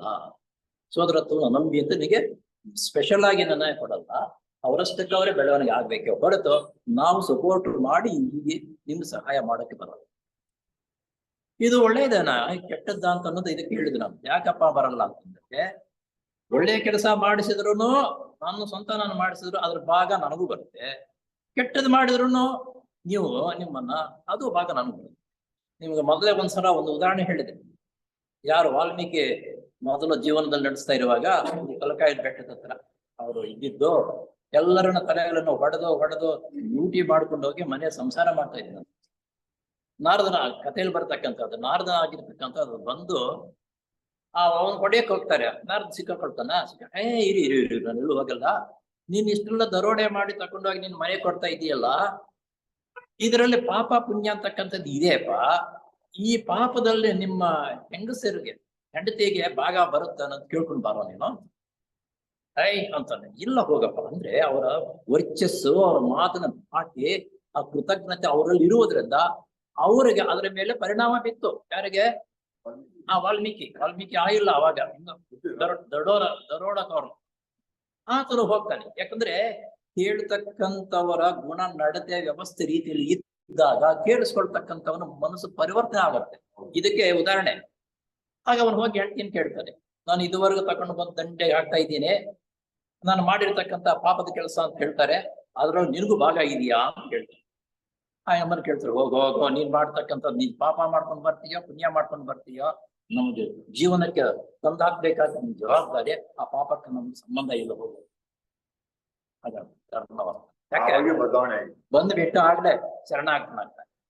ಆಗ ಯಾಕಂದ್ರೆ ಆ ವ್ಯಕ್ತಿ ಅಂತವ್ರು ಯಾರೋ ನಾರದ ಅಂತಕ್ಕಂಥವರು ವ್ಯಕ್ತಿತ್ವ ಗುಣ ಅವರಲ್ಲಿರ್ತಕ್ಕಂಥ ತೇಜಸ್ ಇದೆಯಲ್ಲ, ಆ ತೇಜಸ್ಸು ಕಿರಣಗಳು ಅವನಲ್ಲಿರ್ತಕ್ಕಂತಹ ಅವ್ಯವಸ್ಥೆಗೆ ಬೆಳವಣಿಗೆ ಆಗಿರ್ತಕ್ಕಂಥ ಅಣುಗಳಿದೆಯಲ್ಲ ಅದನ್ನು ಸುತ್ತ ಯಾವಾಗ ಅದು ಹೋಯ್ತು, ಈ ತೇಜಸ್ ಬಂತು, ಅವನು ಬದಲಾವಣೆ ಆಗ್ಬಿಟ್ಟ. ಅವಾಗಿನಿಂದ ಕಡೆಗೆ ನಮ್ಮ ಪುರಾಣಗಳು ರಾಮ ರಾಮ ಅನ್ನೋದು ಬರಲಿಲ್ಲ, ಹೇಳ್ಕೊಡ್ತಾರೆ. ಆಮರ ಯಮರ ಆಮರ ಹಿಮರ ಅಂತ ಹೇಳ್ತಾ ಇದ್ದಾರೆ. ರಾಮ ರಾಮ ರಾಮ ಬಂದ್ಬಿಟ್ಟು ಆತನ ಮೇಲೆ ಹುತ್ತವೇ ಬೆಳೆದೋಯ್ತು. ಅಷ್ಟೊಂದು ನಿಖರವಾಗಿರತಕ್ಕಂಥ ನಂಬಿಕೆಯಿಂದ ಅವ್ರು ಹೇಳಿದ ಮಾತನ್ನು ಕೇಳಿದ ಅಂತನ್ನೋದಕ್ಕೆ ನಮ್ಮ ಈ ಕಥೆಗಳು ಬರೋದಿದೆ. ಯಾಕಂದ್ರೆ ಆ ನಂಬಿಕೆ ಇರಬೇಕು. ಈ ಉದ್ದೇಶದಿಂದ ಗುರುಗಳಾಗಿರ್ತಕ್ಕಂಥವರು ಸಪೋರ್ಟ್ ಮಾಡಲ್ಲ. ಸೋದರತ್ವನೇ ಒಪ್ಪಲೇಬೇಕು ಮಾಡು ಅಂತ ಹೇಳಿ ಮಾಡಿಲ್ಲ. ಅವರು ಅದು ಬೇಕಾಗಿರೋದು ಕರ್ತವ್ಯ ಅಂತ ಹೇಳ್ತಾರೆ. ಯಾರಿಗೆ ಉತ್ಕಾಂಕ್ಷೆ ಇದೆಯೋ ಅಂತವರು ನಮ್ಮಿಂದ ದೂರವಿರುವ ಏಕಾಂಗಿತನವನ್ನು ಅನುಭವಿಸಿ ಬೇಸರಗೊಂಡು ನಮ್ಮನ್ನು ಹುಡುಕಿಕೊಂಡು ಬರುವ ಮಾರ್ಗವನ್ನು ಹಿಡಿಯುತ್ತಾರೆ. ನೋಡಿ, ನಮಗೆ ಒಂದು ಮ್ಯಾಗಝಿನ್ ಬರುತ್ತೆ 6 ತಿಂಗಳಿಗೊಂದ್ಸಲಿ, ಅದಕ್ಕೆ ಉತ್ಕಾಂಕ್ಷೆ ಅಂತಾರೆ. ಉತ್ಕಾಂಕ್ಷೆ ಅಂತಂದ್ರೆ ಒಳ್ಳೆಯ ಉತ್ತಮವಾಗಿರತಕ್ಕಂಥ ವಿಷಯಗಳು ಶೇಖರಣೆ ಆಗಿರ್ತಕ್ಕಂಥ ಒಂದು ಮ್ಯಾಗಝಿನ್. ಅದಕ್ಕೆ ಟೋಟಲ್ ಆಗಿ ಉತ್ಕಾಂಕ್ಷೆ ಅಂತ ಹೆಸರಿಟ್ಟು ಅಂತ ಅನ್ಕೊಳ್ಳಿ. ಇಲ್ಲಿ ಏನಾಗುತ್ತೆ, ದೂರವಿರುವ ಏಕಾಂಗಿತನವನ್ನು ಅನುಭವಿಸಿ ಬೇಸರಗೊಂಡು ನಮ್ಮನ್ನು ಹುಡುಕಿಕೊಂಡು ಬರುವ ಮಾರ್ಗವನ್ನು ಹಿಡಿಯುತ್ತಾನೆ. ಯಾವುದೋ ಆ ಉತ್ಕಾಂಕ್ಷೆ. ಯಾರಿಗೆ ಉತ್ಕಾಂಕ್ಷೆ ಇದೆಯೋ, ಉತ್ಕಾಂಕ್ಷೆ ಅಂತಂದ್ರೆ ಒಳ್ಳೆ ಮಾರ್ಗ, ಒಳ್ಳೆ ಗುಣಗಳನ್ನು ಹುಡುಕುವುದಕ್ಕೆ ಇದೆಯೋ ಅಂತವರು ನಮ್ಮಿಂದ ದೂರವಿರುವ ಏಕಾಂಗಿತನವನ್ನು ಅನುಭವಿಸಿ ಬೇಸರಗೊಂಡು, ನಿನ್ನ ಸವಾಸ್ವೇ ಬೇಡ ನನಗೆ, ನಿನ್ನ ರಾಮಾಯಣ, ನಿನ್ನ ಮಹಾಭಾರತ, ಇದು ನಂಗೆ ಬೇಡವೇ ಬೇಡ, ಹೋಗು ಅಂತ ಹೇಳ್ಬಿಟ್ಟು ದೂರ ಇರ್ತಾರೆ. ಇರತಕ್ಕಂಥವರು ಆ ಏಕಾಂಗಿತನದಲ್ಲಿ ಇದ್ದು ಬೇಸರಗೊಂಡು ನಂತರ ಅನುಭವಿಸಿ ಬೇಸರಗೊಂಡು ನಮ್ಮನ್ನು ಹುಡುಕಿಕೊಂಡು ಬರುವ ಮಾರ್ಗವನ್ನು ಹಿಡಿಯುತ್ತಾರೆ. ಕೆಲವು ದಿವಸ ಆದ್ಮೇಲೆ ಮಾಡಬಾರ್ದೆಲ್ಲ ಮಾಡಿ, ಪಾಪ ಕರ್ಮ ಅದೆಲ್ಲ ಮಾಡಿ ಮಾಡಿ ಮಾಡಿ ಸುಸ್ತಾಗೋಗ್ಬಿಟ್ಟಿತ್ತು. ಎಷ್ಟು ದಿವಸ ಇದ್ರು ಇದ್ ಮಾಡೋದು ಇಷ್ಟೇ ತಾನು, ಯಾಕಪ್ಪ ಬೇಕು ಇವೆಲ್ಲ ಅಂತ ಜಿಗುಪ್ಸೆ ಬಂದು ನಂತರ ಅವರ ಸೇವೆ ಮಾಡೋದಕ್ಕೆ ನಮ್ಮ ಹತ್ರಕ್ಕೆ ನಂತರ ಬರ್ತೀಯ ನೀನು. ಬೇಕಿಲ್ಲದ ಕಡೆ ನಾವು ಮುನ್ನುಗ್ಗುವುದಿಲ್ಲ. ಇಲ್ಲಿ ಬಲವಂತದಿಂದ ಯಾರೋ ಬರಲ್ಲ, ಯಾರೋ ಜೀವನ್ಮುಕ್ತರಾಗಿರ್ತಕ್ಕಂಥವ್ರು. ಬೇಕಿಲ್ಲದ ಕಡೆಗೆ ನಾವು ಬರುವುದಿಲ್ಲ ಅಂದ್ರೆ ಎಲ್ಲಂದ್ರೆ ಅಲ್ಲಿ ಗಲಾಟೆ ವ್ಯವಸ್ಥೆ ಸಂತೆ ಬಯಲು ಮಾಡಬಾರ್ದು ಕೆಲಸಗಳು ಮಾಡ್ತಿದ್ದಂತ ಕಡೆಗೆ ಅವ್ರನ್ನ ಬರ್ತಾರ? ಅವರು ಬಂದ್ರು. ಯಾರು ಸಾರ್ವಜನಿಕರ ಸೇವೆ ಮಾಡ್ತಕ್ಕಂಥ ಸಾಮರ್ಥ್ಯ ಇದ್ದು ದೈವ ಯೋಜನೆಗೆ ಸಹಾಯ ಮಾಡ್ತಕ್ಕಂತಹ ಮನಸ್ಸು ಯಾರಿಗಿರುತ್ತೋ ಅಂತ ಕೆಲಸಗಳಲ್ಲಿ ಯಾರು ಮಾಡ್ತಾ ಇರ್ತಾರೋ, ಯಾವ ಸ್ಥಳದಲ್ಲಿ ಇರುತ್ತೋ ಆ ಸ್ಥಳಕ್ಕೆ ನಾವು ಅವರು ಹೇಳಿದೆ ಕೇಳಿದ್ರೆ ಅವರಷ್ಟಕ್ಕೆ ಅವರು ಇಳಿದು ಬರ್ತಾರೆ. ಇಳಿದು ಬರ್ತಾರೆ ಅಂದ್ರೆ ವ್ಯಕ್ತಿ ಬಂದ್ರೆ ಕಣ್ಣು ಕಾಣಲ್ಲ. ಆ ಕೆಲಸ ಮಾಡ್ತಕ್ಕಂಥವರಿಗೆ ಹಿನ್ನೆಲೆಯಿಂದ ಆ ಕೆಲಸ ಇನ್ನೂ ಉತ್ತಮ ಮಾಡುವ ರೀತಿಯಲ್ಲೇ ಅವರ ಹಿನ್ನೆಲೆ ಇದ್ದುಕೊಂಡು ಅವರು ಸಪೋರ್ಟ್ ಮಾಡ್ತಾರೆ. ಇದು ಪರಮ ಸತ್ಯ. ಇದು ಸಾರ್ವಜನಿಕರ ಸೇವೆ ಮಾಡ್ತಕ್ಕಂಥ ಮನೋಭಾವ ನಿನ್ನಲ್ಲಿ ಇಲ್ಲ ಅಂತಂದ್ರೆ ಅವರೇನು ಹುರಿದುಂಬಿಸಿ ಮಾಡು ಅಂತ ಹೇಳ್ಬೇಕು ಕೊಡಲ್ಲ. ನಿನ್ನ ಮನೋಭಾವನಿಂದ ಕೆಲಸ ಮಾಡ್ತಾ ಇದ್ರೆ ನಿನ್ಗೆ ಹಿನ್ನೆಲೆಯಿಂದ ಈ ಕೆಲಸ ಆದ್ಮೇಲೆ ನೆಕ್ಸ್ಟ್ ಕೆಲಸ ಯಾವ್ದು ಅಂತ ನಿನ್ನ ಮನಸ್ಸಿಗೆ ಬರುತ್ತೆ, ಹೇಳೋ ಅವಶ್ಯಕತೆ ಇರಲ್ಲ. ಈಗ ಒಂದು ಸಪೋರ್ಟ್ ಮಾಡೋಣ ಹೇಳ್ತೀವಿ, ಇಲ್ಲಿ ಬರ್ತೀವಿ ನೋಡ್ತೀವಿ ನಾನಾ ಕಡೆ ಕಸ ತುಂಬಾ ಇರುತ್ತೆ, ಯಾರು ಹೇಳಲ್ಲ. ನಿನ್ನಷ್ಟಕ್ಕೆ ಅವರಷ್ಟಕ್ಕೆ ಅವ್ರೆ ಕಸ ಗುಡಿಸ್ತಾರೆ. ಕಸ ಗುಡಿಸಿದ ಮೇಲೆ ನಂತರ ಏನ್ ಮಾಡ್ಬೇಕು, ಚೇರುಗಳು ಜೋಡಿಸ್ಬೇಕಾ ಅಥವಾ ಜಮಖಾನಗಳು ಹಾಕ್ಬೇಕಂತಕ್ಕಂಥದ್ದು ಬೇರೆಯವ್ರು ಯಾರು ಹೇಳೋ ಅವಶ್ಯಕತೆ ಇಲ್ಲ, ಆಟೋಮೆಟಿಕ್ ಆಗಿ ಅವ್ರು ಮಾಡ್ತಾರೆ. ಆದರೆ ಕಾಟಾಚಾರಕ್ಕೆ ಬರ್ತಕ್ಕಂಥವ್ರು ಕಸ ಇದ್ರೆ ಈ ಕಡೆ ನೋಡಿದ್ರೆ ಬರ್ತಾರೆ. ಅಕಸ್ಮಾತ್ ಯಾರಾದ್ರೂ 4 ಜನ ಬರ್ತಾ ಇದ್ರೆ ಕಸವನ್ನು ಸುಮ್ಮನೆ ಕಣ್ಣು ಕಾಣಿದ್ರೆ ಒಂದು ಜಮಖಾನದ ಕೆಳಗಡೆ ನೋಡ್ತಾರೆ, ಅದು ಮೇಲ್ಗಡೆ ಜಮಖಾನ. ಇದು ಕಾಟಾಚಾರಕ್ಕೆ ಮಾಡೋ ಕೆಲಸ. ಅಂತ ಕಾಟಾಚಾರಕ್ಕೆ ಮಾಡತಕ್ಕಂತ ಕೆಲಸವಾಗಲಿ ಆಧ್ಯಾತ್ಮಿಕ ಜೀವನ ಬೇರೆ ಜನರಲ್ಲಿ ಹೊಗಳಿಕೆ ಬರಬೇಕಂತ ಕೆಲಸ ಮಾಡ್ತಾ ಇದ್ರೆ ಅಂತ ಸಭೆಯಲ್ಲಿ ಅಂತವ್ರು ಬರ್ತಾರ, ಅವರಿಗೆ ಏನಾದ್ರು ಉತ್ತೇಜನ ಸಿಗುತ್ತಂದ್ರೆ ಸಿಗ. ಆದರೆ ಪ್ರಪಂಚದ ಮೇಲ್ಮೆಗೆ ನಮ್ಮ ಸಹಾಯವು ಬೇಕಾಗಿದೆ ಮತ್ತು ನಮ್ಮಲ್ಲಿ ನಂಬಿಕೆಗೆ ಹೆಚ್ಚಾಗಿ ವ್ಯಾಪಕವಾದಂತೆಲ್ಲ ನಮ್ಮ ಪ್ರಯೋಜನವು ಹೆಚ್ಚುವುದು. ಇಲ್ಲಿ ನಂಬಿಕೆಯು ಹೆಚ್ಚಾಗಿ ವ್ಯಾಪಕವಾದಂತೆಲ್ಲ, ನಂಬಿಕೆ ಪ್ರತಿಯೊಂದು ಕೆಲಸಕ್ಕೂ ವ್ಯವಹಾರಕ್ಕೂ ಮನುಷ್ಯನ ನಂಬಬೇಕು. ನಂಬಿಕೆ ಅನ್ನೋದಿಲ್ಲದೆ ಹೋದರೆ ನಂಬದೇ ಇರತಕ್ಕಂಥವರು ನಮ್ಮ ಪುರಾಣದಲ್ಲಿ ಬರುತ್ತೆ. ನಂಬಿದವನು ಪ್ರಹ್ಲಾದ, ಅದನ್ನು ಮೋಕ್ಷ ಸಿಕ್ತು. ನಂಬದೇ ಇರತಕ್ಕಂಥವ್ರು ಯಾರು? ಅವರ ತಂದೆ ಹಿರಣ್ಯಕೇಶಿ. ಆ ರೀತಿ ಆಗಬಾರದಪ್ಪ. ನಂಬದಿರಬೇಡ, ನಂಬಬೇಕು. ಏನು ಅದಕ್ಕೆ ವ್ಯತ್ಯಾಸ? ಹಿರಣ್ಯಕೇಶಿನ ಈ ಸ್ತಂಭದಲ್ಲಿ ಇದ್ದಾನ ಅಂತಾನೆ. ಹೌದು, ಇದ್ದಾನೆ. ನಂಬಿಕೆ ಇದೆ, ಎಲ್ಲಾ ಕಡೆ ಭಗವಂತನ ಚೈತನ್ಯವಿದೆ ಅನ್ನುವಾಗ ಆ ನಂಬಿಕೆ ಆತ್ಮಲ್ಲಿರುವ ಆ ಸ್ತಂಭದಲ್ಲೂ ಇದ್ದಾನೆ, ಇಲ್ಲೇ ಇದ್ದಾನೆ. ನಂಬಿದ್ದ ಅವನು. ಅವ್ರ ತಂದೆ ನಂಬಲಿಲ್ಲ. ನಂಬದೇ ಇರತಕ್ಕಂಥ ತೋರ್ಸು ಅಂದಾಗ ಹೊಡೆದಾದ ಕತೆ ಬರ್ಲಿ. ಹಾಗೆ ನಂಬಿಕೆ ಇರಬೇಕು. ಅವನಂಬಿಕೆ ಇದ್ದಾಗ ಹಿರಣ್ಯಕೇಶನಾಗ್ತೀವಿ, ನಂಬಿಕೆ ಇದ್ದಾಗ ಪ್ರಹ್ಲಾದನಾಗ್ತೀವಿ. ನಮ್ಮ ಪ್ರಯೋಜನವು ಹೆಚ್ಚುವುದು. ನೋಡಿ, ನಮ್ಮಲ್ಲಿ ನಂಬಿಕೆಯು ಹೆಚ್ಚಾಗಿ ವ್ಯಾಪಕವಾಗಿದ್ದಂತೆಲ್ಲ ನಮ್ಮ ಪ್ರಯೋಜನವು ಹೆಚ್ಚಾಗುವುದು. ಆ ರೀತಿ ನಮ್ಮ ಪ್ರಯೋಜನ ಹೆಚ್ಚಾಗುವುದು ಅಂತಂದ್ರೆ ಏನು? ನಮ್ಮನ್ನು ನೋಡಿ ಇನ್ನು ಸಾರ್ವಜನಿಕರು, ಬೇರೆ ಜನರು ವ್ಯವಹಾರ ಒಬ್ಬರು ನೋಡು ಒಬ್ಬರು ಹೆಚ್ಚಾಗಿ ಬರ್ತಾರೆ. ಹೆಚ್ಚಾಗಿ ಬಂದು ಒಂದು ಆಧ್ಯಾತ್ಮಿಕ ಜೀವನವನ್ನು ನಡೆಸುವುದಕ್ಕೆ ನಾವು ಒಂದು ದಾರಿ ತೋರಿಸಿಕೊಟ್ಟಾಗ ಏನಾಗುತ್ತೆ? ನಮಗೂ ಉತ್ಸಾಹ, ಅವರು ಒಂದು ಕತ್ತಲೆಯಿಂದ ಬೆಳಕಿಗೆ ಬಂದಂತಾಗಲ್ವಾ? ಆದ್ರಿಂದ ನಾನು ಮನೆನೇ ಹೇಳಿದೆ, ತೀಸಾಫಿಲ್ ಸೊಸೈಟಿಯಲ್ಲಿ ಜಾಸ್ತಿ ಜನ ಬರಬೇಕು ಅಂತ ಮೊದಲನೇ ಬಾರಿಗೆ ನಾವು ಇಟ್ಕೋದ ಅವಶ್ಯಕತೆ ಇಲ್ಲ. ಪರಿಶುದ್ಧವಾಗಿರತಕ್ಕಂಥ ಜೀವನ ನಾವು ನಡೆಸ್ತಾ ಇದ್ದು 1 ವರ್ಷಕ್ಕೆ 4-5 ಜನರನ್ನು ನಾವು ತೀಸಾಫೀಸರನ್ನಾಗಿ ಮಾಡಿದ್ರೆ ಎಷ್ಟೋ ಒಂದು ಸಮಾಜವನ್ನು ಉದ್ಧಾರ ಮಾಡಿದಂತಾಗುತ್ತೆ. 4-5 ಜನ ಸಾಧಾರಣವಾಗಿರತಕ್ಕಂಥ ಜೀವನವನ್ನು ನಡೆಸುವುದಕ್ಕಾಗಿ ದಾರಿ ತೋರಿಸಿಕೊಟ್ಟು 1 ವರ್ಷವಾದ್ಮೇಲೆ ಅವನು ಉತ್ತಮ ಜೀವನ ನಡೆಸ್ತಕ್ಕಂಥದ್ದು ನಂಬಿಕೆ ಏನು ಅಂತ ಅವನ ನಂಬಿಕೆ ಬಂದಾಗ ಮುಂದಿನ ವರ್ಷಕ್ಕೆ ಆ 5 ಜನ ಒಬ್ಬೊಬ್ಬರು ಇಬ್ಬರಿಬ್ಬರು ತಯಾರು ಮಾಡೋಕ್ಕಾಗಲ್ವಾ?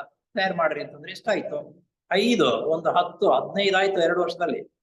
ನಂತರ 3ನೇ ವರ್ಷ ನಾವು ಅದೇ ರೀತಿಯಲ್ಲಿ ನಿಯಮಬದ್ಧವಾಗಿ ವ್ಯವಸ್ಥೆಯ ರೀತಿಯಲ್ಲಿ ಅವರಿಗೂ ನಾವು ಸಮೇತ ಸರಿಸಮಾನವಾಗಿ ಕೆಲಸಗಳನ್ನು ಮಾಡ್ಕೊಳ್ತಾ ಮುಖ್ಯವಾಗಿರ್ತಕ್ಕಂಥ ವಿಷಯಗಳನ್ನು ಬೋಧನೆ ಮಾಡ್ತಾ ಅವರ ಮನಸ್ಸನ್ನ ಪರಿವರ್ತನೆ ಮಾಡಿಸೋ ಸಾಮರ್ಥ್ಯ ನಮಗೂ ಬರುತ್ತೆ, ಅವ್ರಿಗೂ ಉತ್ತೇಜನ ಬರುತ್ತೆ. ನೋಡಿ, ಒಂದು ಮುಖ್ಯವಾಗಿರ್ತಕ್ಕಂಥ ವಿಷಯ ಹೇಳ್ತೀನಿ. ಭಾಷಣಕಾರನಾಗಿರ್ತಕ್ಕಂಥವನು ಒಂದು ಭಾಷಣ ಮಾಡ್ಬೇಕಾದ್ರೆ ಅದನ್ನ ಒಂದು ಉತ್ತೇಜನ ಬರುತ್ತೆ. ಯಾವಾಗ ಆಡಿಯನ್ಸ್ ಅಂದ್ರೆ ಸೇರಿರ್ತಕ್ಕಂಥ ಸದಸ್ಯರು ಇರ್ತಾರಲ್ಲ, ಆ ಸದಸ್ಯರ ಸಂಕಲ್ಪವು ಅವರ ಮೇಲೆ ಬರಬೇಕು. ಉತ್ತಮವಾಗಿ ಎಂತಹ ವಿಷಯಗಳು ಹೇಳ್ತಾ ಇದ್ದಾರೆ, ಅವರ ಮನಸ್ಸು ಅದರ ಮೇಲೆ ಗಮನವಿಟ್ಟು ಅವರ ಕಡೆ ಏನ್ ಬರುತ್ತೋ ಇನ್ನೂ ಏನ್ ಬರುತ್ತೋ ಅಂತಕ್ಕಂಥದ್ದು ಹುಮ್ಮಸ್ಸಿನಿಂದ ನಾವು ಕೇಳಿಸ್ಕೊಳ್ತಾ ಇದ್ದರೆ ಅವ್ರಿಗೆ ಉತ್ತೇಜನ ಉಕ್ಕಿ ಬರುತ್ತೆ. ಅಲ್ಲಿ ಸೇರಿರ್ತಕ್ಕಂಥವ್ರ ತೂಗಡಿಸ್ತಾ ಇನ್ನೂ ಎಷ್ಟೊತ್ತಾಯ್ತು ಈ ಗಡಿಯಾರ. ಅನೇಕ ಜನರು ಭಾಷಣ ಮಾಡ್ತಾ ಇರುವಾಗ ಗಡಿಯಾರ ನೋಡ್ಬೇಕು, ಶುದ್ಧ ತಪ್ಪು. ನೋಡ್ಕೋಬಾರದು. ಅವ್ರು ನೋಡ್ಕೋಬಾರದು ಅಂತಂದ್ರೆ ಅದಕ್ಕೆ ಮೊದಲೇ ನಾವು ಟ್ರೈನಿಂಗ್ ಕೊಡಬೇಕು ಬರ್ತಕ್ಕಂಥವರಿಗೆ. ಆಮೇಲೆ ಎಷ್ಟು ಎಲ್ಲಿ ನೋಡಿದ್ರು ತೂಗಡಿಕೆ ಇರುತ್ತೆ. ಆಮೇಲೆ ಇನ್ನೊಂದ್ ಕಡೆ ಗುಸುಗುಸ ಅಂತಾರೆ, ಇನ್ನೊಂದ್ ಕಡೆ ಮೊಬೈಲ್ ಬರುತ್ತೆ, ಮೊಬೈಲ್ ಎತ್ಕೊಂಡು ಹೋಗ್ತೀವಿ. ನಾವು ಕಾರ್ಯಕರ್ತರು ಅಂತ ಹೇಳ್ಬಿಟ್ಟು ಪದೇ ಪದೇ ಕಾಫಿ ಬೇಕಾ, ನೀರ್ ಬೇಕಾ, ಅವ್ರು ಬಂದ್ರು ಇವ್ರು ಬಂದ್ರು ಅಂತ ಮಧ್ಯೆ ಎದ್ದೆದ್ದು ಓಡಾಡ್ತಾ ಇರ್ತಕ್ಕಂಥದ್ದು. ಆ ರೀತಿ ಇದ್ದರೆ ಏನಾಗುತ್ತೆ? ಅದು ಸಭಾಭಂಗವಾಗುತ್ತೆ. ಯಾವತ್ತೇ ಆಗಲಿ ಯಾವುದೇ ಆಗಲಿ ಸಭಾಭಂಗವಾದರೆ ನಾವು ಮಾಡಬೇಕಾಗಿರ್ತಕ್ಕಂಥ ಕರ್ತವ್ಯವು ಭಂಗವಾಗುತ್ತದೆ.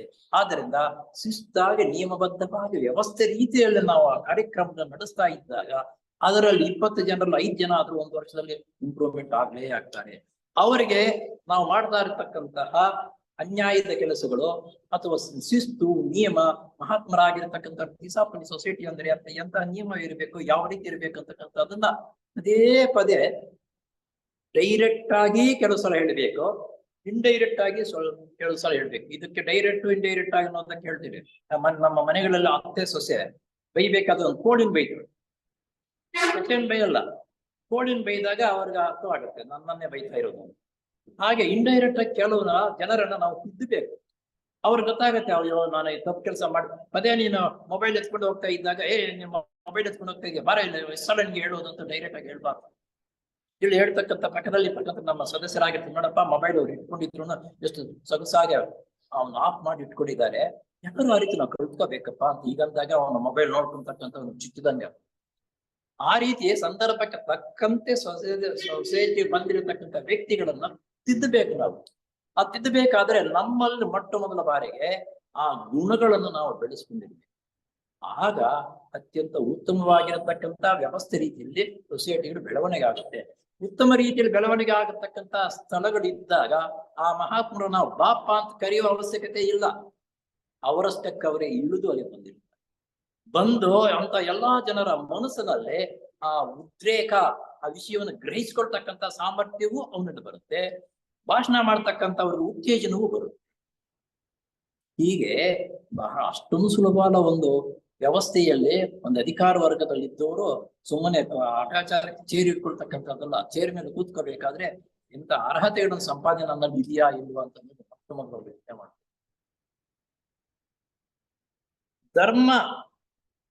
ಧರ್ಮವೇ ಜಯತೆ, ಸತ್ಯಮೇವ ಜಯತೆ ಮತ್ತು ಸೌಂದರ್ಯವು ಬೆಳೆಯುತ್ತಾ ಹೋಗುತ್ತದೆ. ಧರ್ಮವೇ ಜಯತೆ. ಧರ್ಮ ಅಂತಂದ್ರೆ ವಿವರಣೆ ಏನು ಹೇಳೋ ಅವಶ್ಯಕತೆ ಇಲ್ಲ. ಸತ್ಯವೇ ಜಯತೆ. ಸತ್ಯ ಅಂದ್ರೂ ಹೇಳುವ ಅವಶ್ಯಕತೆ ಇಲ್ಲ. ಧರ್ಮ, ಸತ್ಯ ಜಯತೆ ಮತ್ತು ಸೌಂದರ್ಯವು ಬೆಳೆಯುತ್ತಾ ಹೋಗುತ್ತದೆ.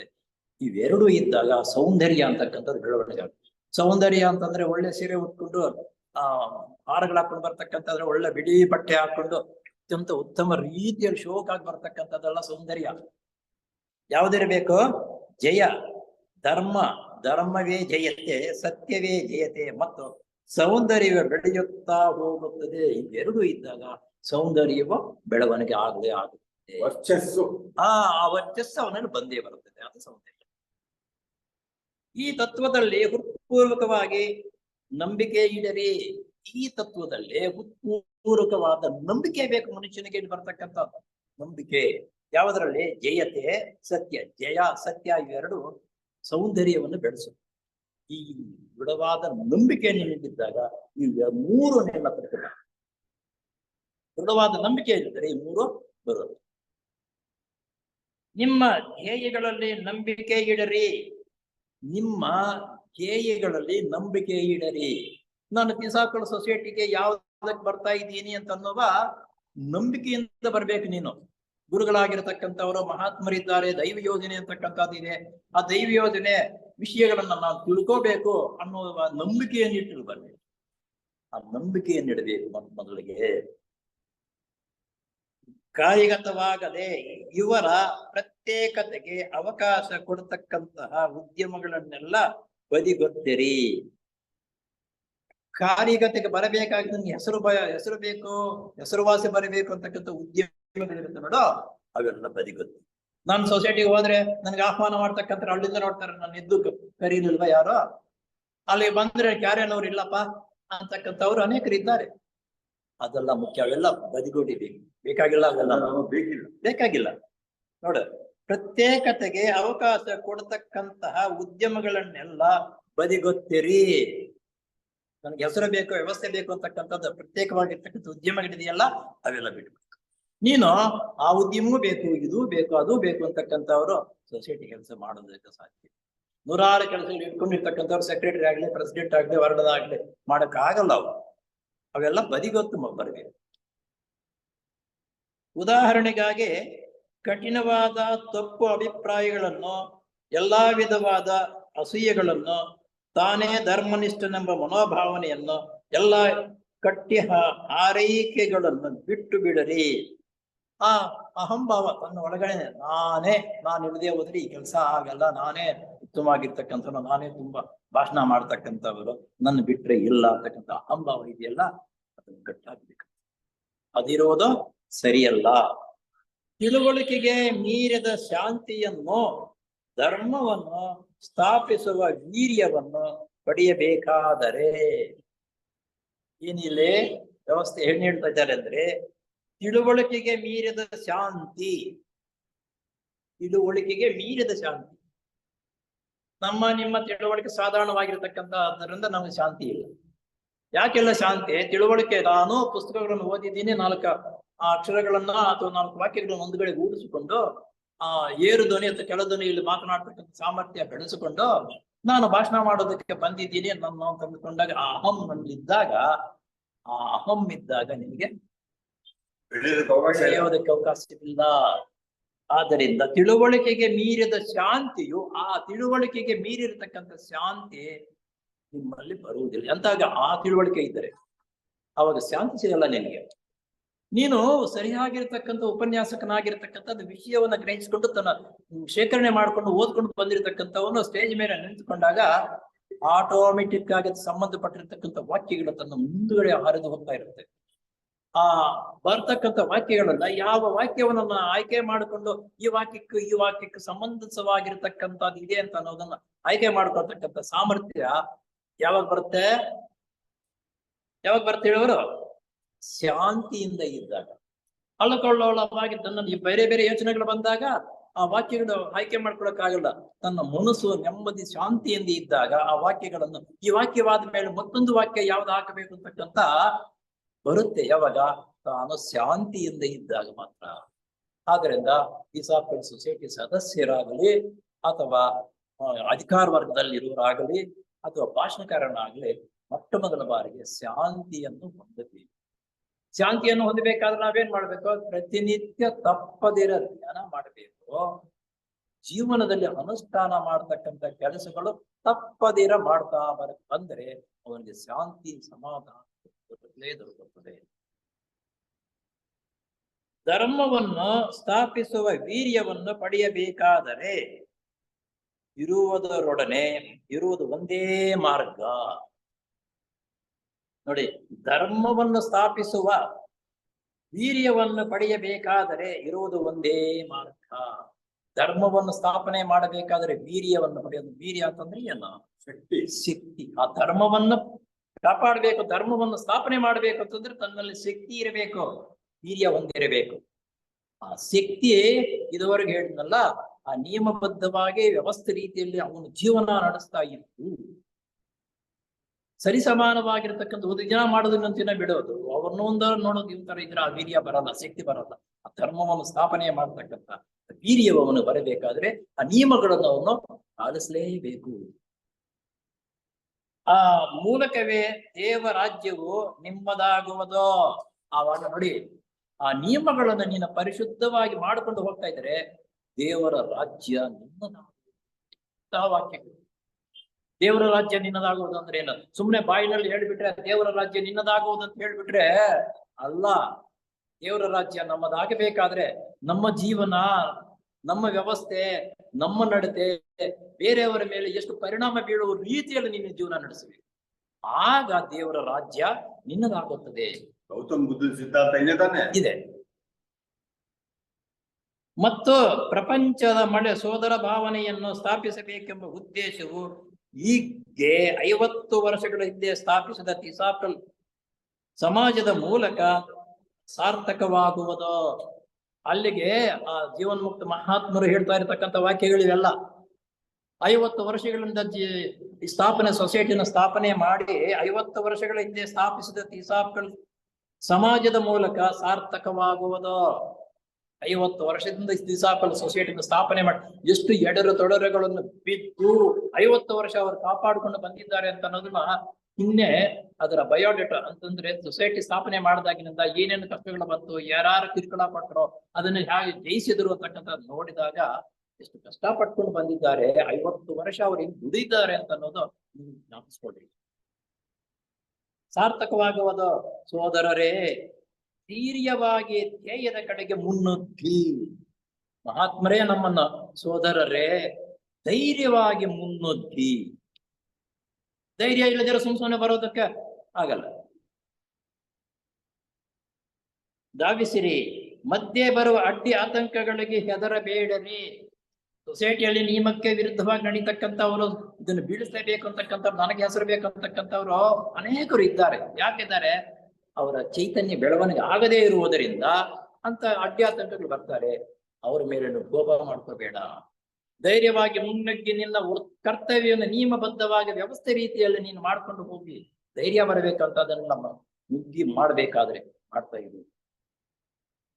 ತಾತ್ಕಾಲಿಕವಾಗಿ ಸಂಭವಿಸುವ ಅಪಜಯಗಳು ಲೆಕ್ಕಿಸಬೇಡ. ಸಂದರ್ಭದಲ್ಲಿ ಬಂದಾಗ ಅಪಜಯಗಳಾಗುತ್ತೆ. ಒಂದು ಕೆಲಸನ ಮಾಡ್ತಾ ಇದ್ರೆ ಅದು ಫೇಲ್ಯೂರ್ ಆಗೋಗ್ಬಿಡುತ್ತೆ. ನಾವು ಒಂದು ಭಾಷಣ ಮಾಡ್ತಾ ಇದ್ರೆ ಒಂಥರ ಯಾವ ವಾಕ್ಯಗಳು ಬರಲ್ಲ. ಒಂದೊಂದು ಸಂದರ್ಭದಲ್ಲಿ ಭಾಷಣ ಮಾಡಕ್ಕೆ ಒಂಥರ ಆಗೋಗ್ಬಿಡುತ್ತೆ. ಯಾವ್ದೋ ಹೇಳ್ಬೇಕು ಅಂತ ಯಾವ್ದೋ ಒಂದು ಮಾಡ್ಬಿಡ್ತೀವಿ. ಅದು ಚೆನ್ನಾಗಿರಲ್ಲ. ನಾನು ಮಾಡೋದಕ್ಕೆ ಬರಲೇ ಇಲ್ಲಪ್ಪ ಅಂತ ನಾನು ಬಿಟ್ಬಿಡ್ಬಾರ್ದು. ಭಾರತ ಸಮಾಜ ಪೂಜೆ ಮಾಡ್ತಾ ಇರೋ ಸೋದರರು, ಕೆಲವರು ತಪ್ಪುಗಳು ಮಾಡಿದಾಗ ಅಯ್ಯೋ ನಾನು ತಪ್ಪು ಮಾಡ್ಬಿಟ್ರಪ್ಪ, ನಾನು ಅಲ್ಲಿ ಹೋಗೋದು ಬೇಡ ಅಂತ ಇದ್ಬಿಟ್ರೆ ಕಟ್ಕೊಳ್ಳೋದು ಇಲ್ಲ, ಬೇರೆ ವೃದ್ಧಿ ಆಗುವುದಿಲ್ಲ. ತಪ್ಪುಗಳಾಗುವುದು ಸಹಜ. ಅದನ್ನು ಬದಿಗೊತ್ತಿ ಸರಿಪಡಿಸ್ಕೋ. ಸರಿಪಡಿಸ್ಕೊ ನೀನು. ಭಾಷಣ ಮಾಡ್ತಕ್ಕಂಥವ್ರು ಭಾಷಣ ಮಾಡ್ತಕ್ಕಂಥವ್ರಿಗೆ ನಾನು ತಪ್ಪು ಮಾಡ್ತಾ ಇದ್ದೀನಿ ಅಂತ ಭಾಷಣ ಮಾಡುವ ಗೊತ್ತಾಗತ್ತೆ. ಬಟ್ ಕೇಳಿಸ್ಕೊಳ್ತಕ್ಕಂಥವ್ರಿಗೆ ಅಷ್ಟೊಂದು ಸುಲಭ ಗೊತ್ತಾಗಲ್ಲ. ಎಲ್ಲೋ ಕೆಲವ್ರಿಗೆ ಗೊತ್ತಾಗತ್ತೆ. ಆದ್ರೆ ಸೊಸೈಟಿ ಪೂಜೆ ಮಾಡ್ತಕ್ಕಂಥ ಯಾವಾಗ್ಲೂ ಬಂದು ನೋಡ್ತಾ ಇರ್ತಕ್ಕಂಥ ಪೂಜೆ ಮಾಡೋದು ತಪ್ಪು ಮಾಡ್ಬಿಟ್ಟು ತಕ್ಷಣ ತಪ್ಪು ಅಂತ ಹೇಳ್ಕೊಳ್ತಾರೆ. ಹಾಗೆ ಮುನ್ನುಗ್ಗಿ ತಪ್ಪು ಮಾಡುವುದು ಸಹಜ, ಅದನ್ನು ಸರಿಪಡಿಸಿಕೊಂಡು ಮುನ್ನುಗ್ಗಬೇಕು. ನಿಮ್ಮಲ್ಲಿ ಪ್ರತಿಯೊಬ್ಬರಲ್ಲೂ ನಮಗೆ ಭರವಸೆ ಇರುವಂತೆ ನಿಮ್ಮಲ್ಲಿ ನಿಮಗೆ ನಂಬಿಕೆ ಇರಲಿ. ನಿಮ್ಮಲ್ಲಿ ಪ್ರತಿಯೊಬ್ಬರು ಒಂದಲ್ಲ ಒಂದು ದಿವಸ ಮುಂದಕ್ಕೆ ಬರ್ತಾರೆ ಅಂತಕ್ಕಂಥದ್ದು ಭರವಸೆ ನಮಗಿದೆ. ಮಹಾತ್ಮ ಹೇಳ್ತಾ ಇರ್ತಕ್ಕಂಥ ಮಾತು, ಆ ಭರವಸೆ ನಮಗಿದೆ. ನಿಮ್ಮಲ್ಲೂ ಸಮೇತ ಆ ಭರವಸೆ ಬೆಳೆಸ್ಕೊಳ್ಳಿ. ಏಕೆಂದರೆ ಈ ಸಮಾಜದ ಸದಸ್ಯನಾದ ಪ್ರತಿಯೊಬ್ಬನೊಂದಿಗೂ ನಮಗೆ ಸಂಪರ್ಕವಿಲ್ಲದೆ ಇಲ್ಲ. ಕಿಸಾಕಳ ಸೊಸೈಟಿಯ ಸದಸ್ಯನಾಗಿರ್ತಕ್ಕಂಥ ಸದಸ್ಯನಾತ್ವವನ್ನು ಹೊಂದ ಮೇಲೆ ಆ ಗುರುಗಳಿಗೂ ಅವರಿಗೂ ಸಂಬಂಧವಿರುತ್ತದೆ. ಹಿಂದಿನ ಜನ್ಮಗಳಲ್ಲಿ ಸಂಬಂಧ ಇದ್ದರೇನೆ ಅವರು ಸೊಸೈಟಿ ಮೆಂಬರ್ ಆಗೋದಕ್ಕೆ ಮುಂದಕ್ಕೆ ಬರೋದು. ಇಲ್ಲದೆ ಹೋದ್ರು ಹೊಸಬರಾಗಿ ಆ ಸಂಬಂಧ ಇಲ್ಲದೆ ಇರ್ತಕ್ಕಂಥ ಇಳ್ಕೊಂಡು ಬಂದಿಟ್ಟು ಕೂಡಿಸಿದ್ರು ಇರಲ್ಲ, ಅವನು ಸದಸ್ಯತ್ವ ಆಗಲ್ಲ. ನಾವು ಮಾಡ್ತಾ ಇದೀವಲ್ಲ ಕಾಟಾಚಾರಕ್ಕೆ, ನಮ್ಮ ಸೊಸೈಟಿಯಲ್ಲಿ 150 ಜನ 120 ಜನ ಸದಸ್ಯರಿದ್ದಾರೆ. ಎಷ್ಟು ಜನ ಬರ್ತಾ ಇದ್ದಾರೆ? ಕಾಟಾಚಾರಕ್ಕೆ ಎಳ್ಕೊಂಡು ಬಂದಿರತಕ್ಕಂಥ ಸದಸ್ಯರು ಬರುವುದೇ ಅವರು ಅಷ್ಟೇ.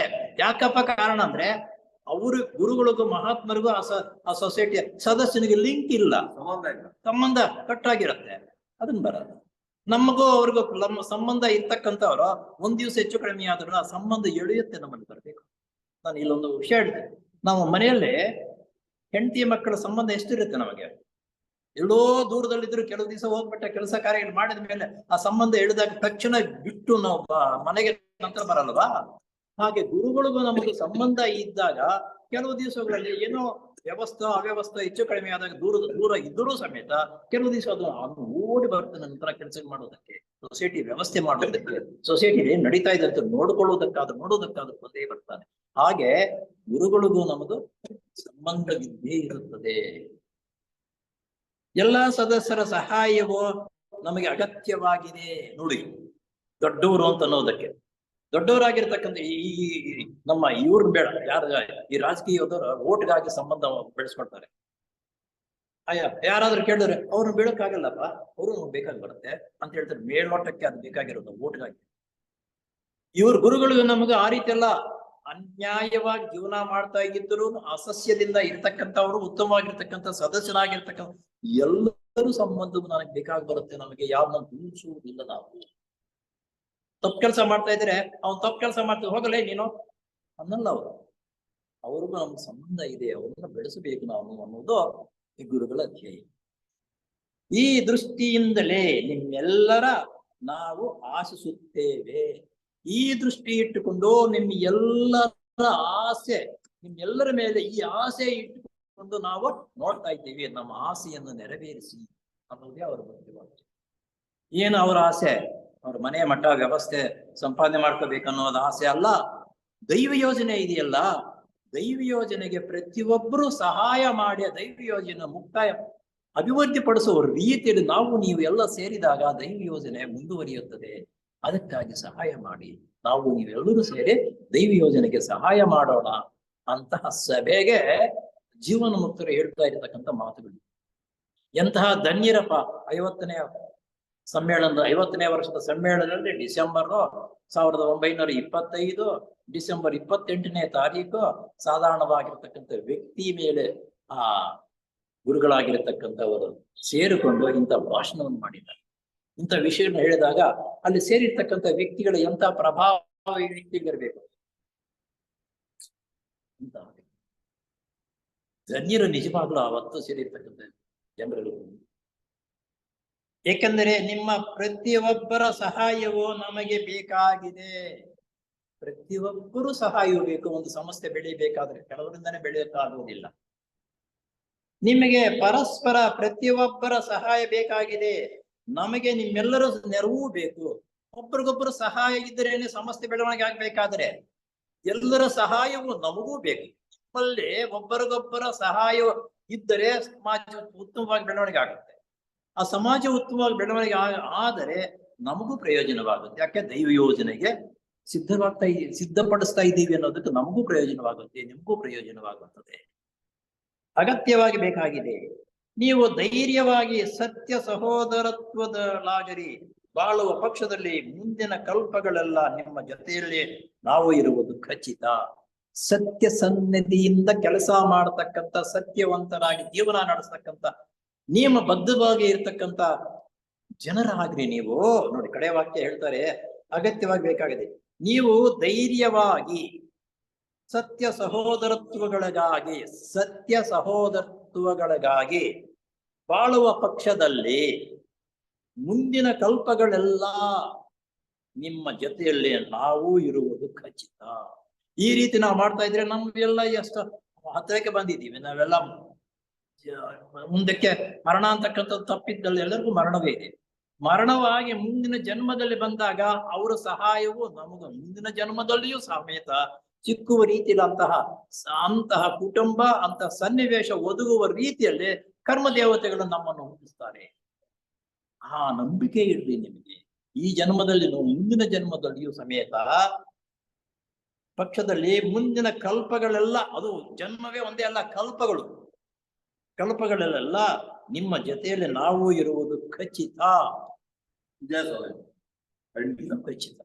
ನೋಡಿ, ಅನಿ ಬೆಸೆಂಟ್ ಕೃಷ್ಣಮೂರ್ತಿ ಅವರದು ಅನೇಕ ಜನ್ಮಗಳನ್ನ ತೆಗೆದುಕೊಂಡು ನಮ್ಗೆ ಹೇಳಿದ್ದಾರೆ. ಎಂತವ್ರು ಹೊಟ್ಟೆಯಲ್ಲಿ ಹುಟ್ಟಿ ಒಬ್ಬರಿಗೊಬ್ಬರು ಬೆಳವಣಿಗೆ ಅಂತಕ್ಕಂಥದ್ದು. ಇವೆಲ್ಲ ನೋಡಿದಾಗ ನಮ್ಮ ಜೀವನವನ್ನು ನಾವು ಪರಿಶುದ್ಧ ಮಾಡಿಕೊಂಡು, ಥಿಯೋಸಾಫಿಕಲ್ ಸೊಸೈಟಿ ಅಂದ್ರೆ ಏನು, ಸೊಸೈಟಿ ಯಾತಕ್ಕಾಗಿ ಸ್ಥಾಪನೆ ಮಾಡಿದ್ದಾರೆ, ಈ ಸೊಸೈಟಿ ಸದಸ್ಯನಾಗಬೇಕಾದ್ರೆ ನನ್ನ ಕರ್ತವ್ಯಗಳು ಏನು ಅಂತಕ್ಕಂಥದ್ದು ಮನದಟ್ಟು ನಮ್ಗೆ ಬಂದು ಇದು ತಿಳ್ಕೊಂಡಿದ್ದಾದ ಮೇಲೆ ಪ್ರತಿಯೊಬ್ಬನು ಥಿಯೋಸಾಫಿಕಲ್ ಸೊಸೈಟಿ ಸದಸ್ಯನಾಗಿರತಕ್ಕಂಥದ್ದು ಪ್ರತಿನಿತ್ಯ ಎಂತ ಕೆಲಸಗಳು ಮಾಡಬೇಕಂದ್ರೆ, ತಾನು ಮಲಗುವುದಕ್ಕೂ ಮೊದಲು ದೈವ ಯೋಜನೆ ಏನಿದೆ ಅಂತಕ್ಕಂಥ ಮನಸ್ಸಿನಲ್ಲಿ ನೆನೆಸಿಕೊಂಡು ನಿದ್ದೆ ಮಾಡಬೇಕು. ಆಗ ನಿದ್ದೆ ಮಾಡಿದಾಗ ಆ ದೈವ ಯೋಜನೆಗೆ ನಮ್ಗೆ ಸಹಾಯವಾಗುವ ರೀತಿಯಲ್ಲಿ ಆ ಅಲೋಕಗಳಿಗೆ ನಮ್ಮ ಆತ್ಮವು ಹೋಗಿ ಅಲ್ಲಿ ಹೆಚ್ಚಿನ ಇನ್ನೂ ಪ್ರಗತಿಯಾಗುವುದಕ್ಕಾಗಿ ಏನು ಅನುಕೂಲವಾಗಬೇಕಂತ ಅನುಕೂಲಗಳೆಲ್ಲ ಸೇರಿಕೊಂಡು ಉತ್ತಮವಾಗಿರ್ತಕ್ಕಂಥ ನಿದ್ದೆ ಆಗಿ ಬೆಳಗ್ಗೆ ಎಚ್ಚರವಾದ ತಕ್ಷಣ ನಾವೇನ್ ಮಾಡ್ಬೇಕು ಅಂದ್ರೆ, ತನ್ನ ಭೂದೇವಿಗೆ ನಮಸ್ಕಾರ ಮಾಡ್ಬೇಕು. ತಾಯೇ, ಇದುವರೆಗೂ ನಮ್ಮ ಲೋಕದಲ್ಲಿ ಇದ್ದೆ, ಈಗ ನಿಮ್ಮ ಲೋಕಕ್ಕೆ ಬರ್ತಾ ಇದ್ದೀನಿ. ನನ್ನನ್ನ ಮುನ್ನುಗ್ಗುವ ರೀತಿಯಲ್ಲಿ ಧೈರ್ಯ, ಉತ್ಸಾಹದಿಂದ ಒಳ್ಳೆಯ ಕೆಲಸಗಳಿಗೆ ಮಾಡುವುದಕ್ಕಾಗಿ ನನಗೆ ಪ್ರೋತ್ಸಾಹವನ್ನು ಕೊಡುವಂತ ಮನಸ್ಸಿನಲ್ಲಿ, ಎಲ್ಲರೂ ಕೇಳಿಸ್ಕೊಳ್ಳೋ ರೀತಿಯಲ್ಲ, ಮನಸ್ಸಿನಲ್ಲಿ ನೆನೆಸಿಕೊಂಡು ಭೂತಾಯಿಗೆ ಒಂದು ನಮಸ್ಕಾರ ಹಾಕಿ ದಿನನಿತ್ಯದ ಕರ್ತವ್ಯವನ್ನು ಪ್ರಾರಂಭ ಮಾಡಬೇಕು. ಏನು ದಿನನಿತ್ಯದ ಕರ್ತವ್ಯ? ಥಿಯೋಸಾಫಿಕಲ್ ಸೊಸೈಟಿ ಆಗಿರ್ತಕ್ಕಂಥವನು ಪ್ರತಿನಿತ್ಯವೂ ಸಾಧ್ಯವಾದಷ್ಟು ಸ್ನಾನಾದಿಗಳನ್ನು ಮಾಡಿ ಲಘು ವ್ಯಾಯಾಮ ಮಾಡಬೇಕು, ವಾಕಿಂಗ್ ಮಾಡಬೇಕು. ದಿನ ತನ್ನ ಆರೋಗ್ಯವಂತನಾಗಿರ್ಬೇಕಂದ್ರೆ 600 ಕನಿಷ್ಠ ಅಂದ್ರೆ 6000ದಿಂದ 8000 ಹೆಜ್ಜೆಗಳು ಹಾಕ್ಬೇಕಂತೆ ನೋಡಿ. ತನ್ನ ಆಯುಷು ಬೆಳವಣಿಗೆ ಆಗ್ಬೇಕಾದ್ರೆ 6000ದಿಂದ 8000ದವರೆಗೂ ಹೆಜ್ಜೆಗಳನ್ನು ಹಾಕಿ ನಡೀಬೇಕು ಅಂದ್ರೆ ವಾಕಿಂಗ್ ಅಂತ. ಆಯುಷು ತನಗೆ ಬೆಳವಣಿಗೆ ಆಗುತ್ತಂತೆ. ಆಗ ಮೊದಲು ಲಘುವಾಗಿರತಕ್ಕಂಥ ವ್ಯಾಯಾಮ ಮಾಡಬೇಕು, ಪ್ರಾಣಾಯಾಮ ಮಾಡಬೇಕು, ನಂತರ ಧ್ಯಾನ ಮಾಡಬೇಕು. ನಾವು ಆ ಧ್ಯಾನದ ಸಮಯವನ್ನು ಇಟ್ಕೊಂಡು ಕನಿಷ್ಠ ಅಂದ್ರೆ 10 ನಿಮಿಷ ಆದ್ರೂ ಮಾಡಬೇಕು. ನಂತರ ಜ್ಞಾನ ಬೆಳವಣಿಗೆ ಆಗಬೇಕಾದ್ರೆ ಒಂದು ಅರ್ಧ ಗಂಟೆ, ಒಂದು ಕಾಲ ಗಂಟೆಯಾದರೂ, ಒಂದು ಅರ್ಧ ಗಂಟೆಯಾದರೂ ದಿನನಿತ್ಯ ಅಧ್ಯಯನ ಮಾಡಬೇಕು. ಇಷ್ಟೆಲ್ಲ ಮಾಡಿಕೊಂಡು ತನ್ನ ದಿನನಿತ್ಯದ ಜೀವನವನ್ನು ನಡೆಸಬೇಕು ಅಂತ ಹೇಳ್ತಾ ಆ ಜೀವನ ಮುಕ್ತರಾಗಿರತಕ್ಕಂಥವ್ರು ಆ ಸಂದೇಶವನ್ನು ಇಷ್ಟಪಡ್ತಾರೆ. ಇದುವರೆಗೂ ಆ ಮಹಾತ್ಮರಾಗಿರತಕ್ಕಂಥ 50ನೇ ವರ್ಷದಲ್ಲಿ ಸೇರಿ ಆ ಸಂಕಲ್ಪಗಳು ಯಾವ ರೀತಿ ಇರ್ಬೇಕು, ಹೇಗಿರ್ಬೇಕು ಅಂತಕ್ಕಂಥದ್ದನ್ನ ಅವ್ರು ಹೇಳಿದ್ದನ್ನ ಮಹಾತ್ಮರಾಗಿರತಕ್ಕಂಥವರು ಬರವಣಿಗೆಯಲ್ಲಿ ಬರೆದು ಕೊಟ್ಟಿದ್ದರಿಂದ ನಾವಿವತ್ತು ಅದನ್ನ ಮೆಲುಕು ಹಾಕೊಂಡು ಆ ರೀತಿ ನಮಗೂ ಮತ್ತು ಎಲ್ಲರಿಗೂ ಥಿಯೋಸಾಫಿಕಲ್ ಸೊಸೈಟಿಯಲ್ಲಿರ್ತಕ್ಕಂಥ ಸದಸ್ಯರು ಮತ್ತು ಆ ಸದಸ್ಯರೇ ತರ ಬೇರೆಯವರಿಗೂ ಸಮೇತ ಇಂತಹ ಉತ್ತಮವಾಗಿರ್ತಕ್ಕಂಥ ಬುದ್ಧಿ ಸಾಮರ್ಥ್ಯಗಳು ಬರಲಿ ಅಂತ ಆ ಮಹಾತ್ಮರನ್ನ ನೆನೆಸ್ಕೊಳ್ತಾ ಇವತ್ತು ಇದನ್ನ ಮುಕ್ತಾಯಿಸೋಣ. ಓ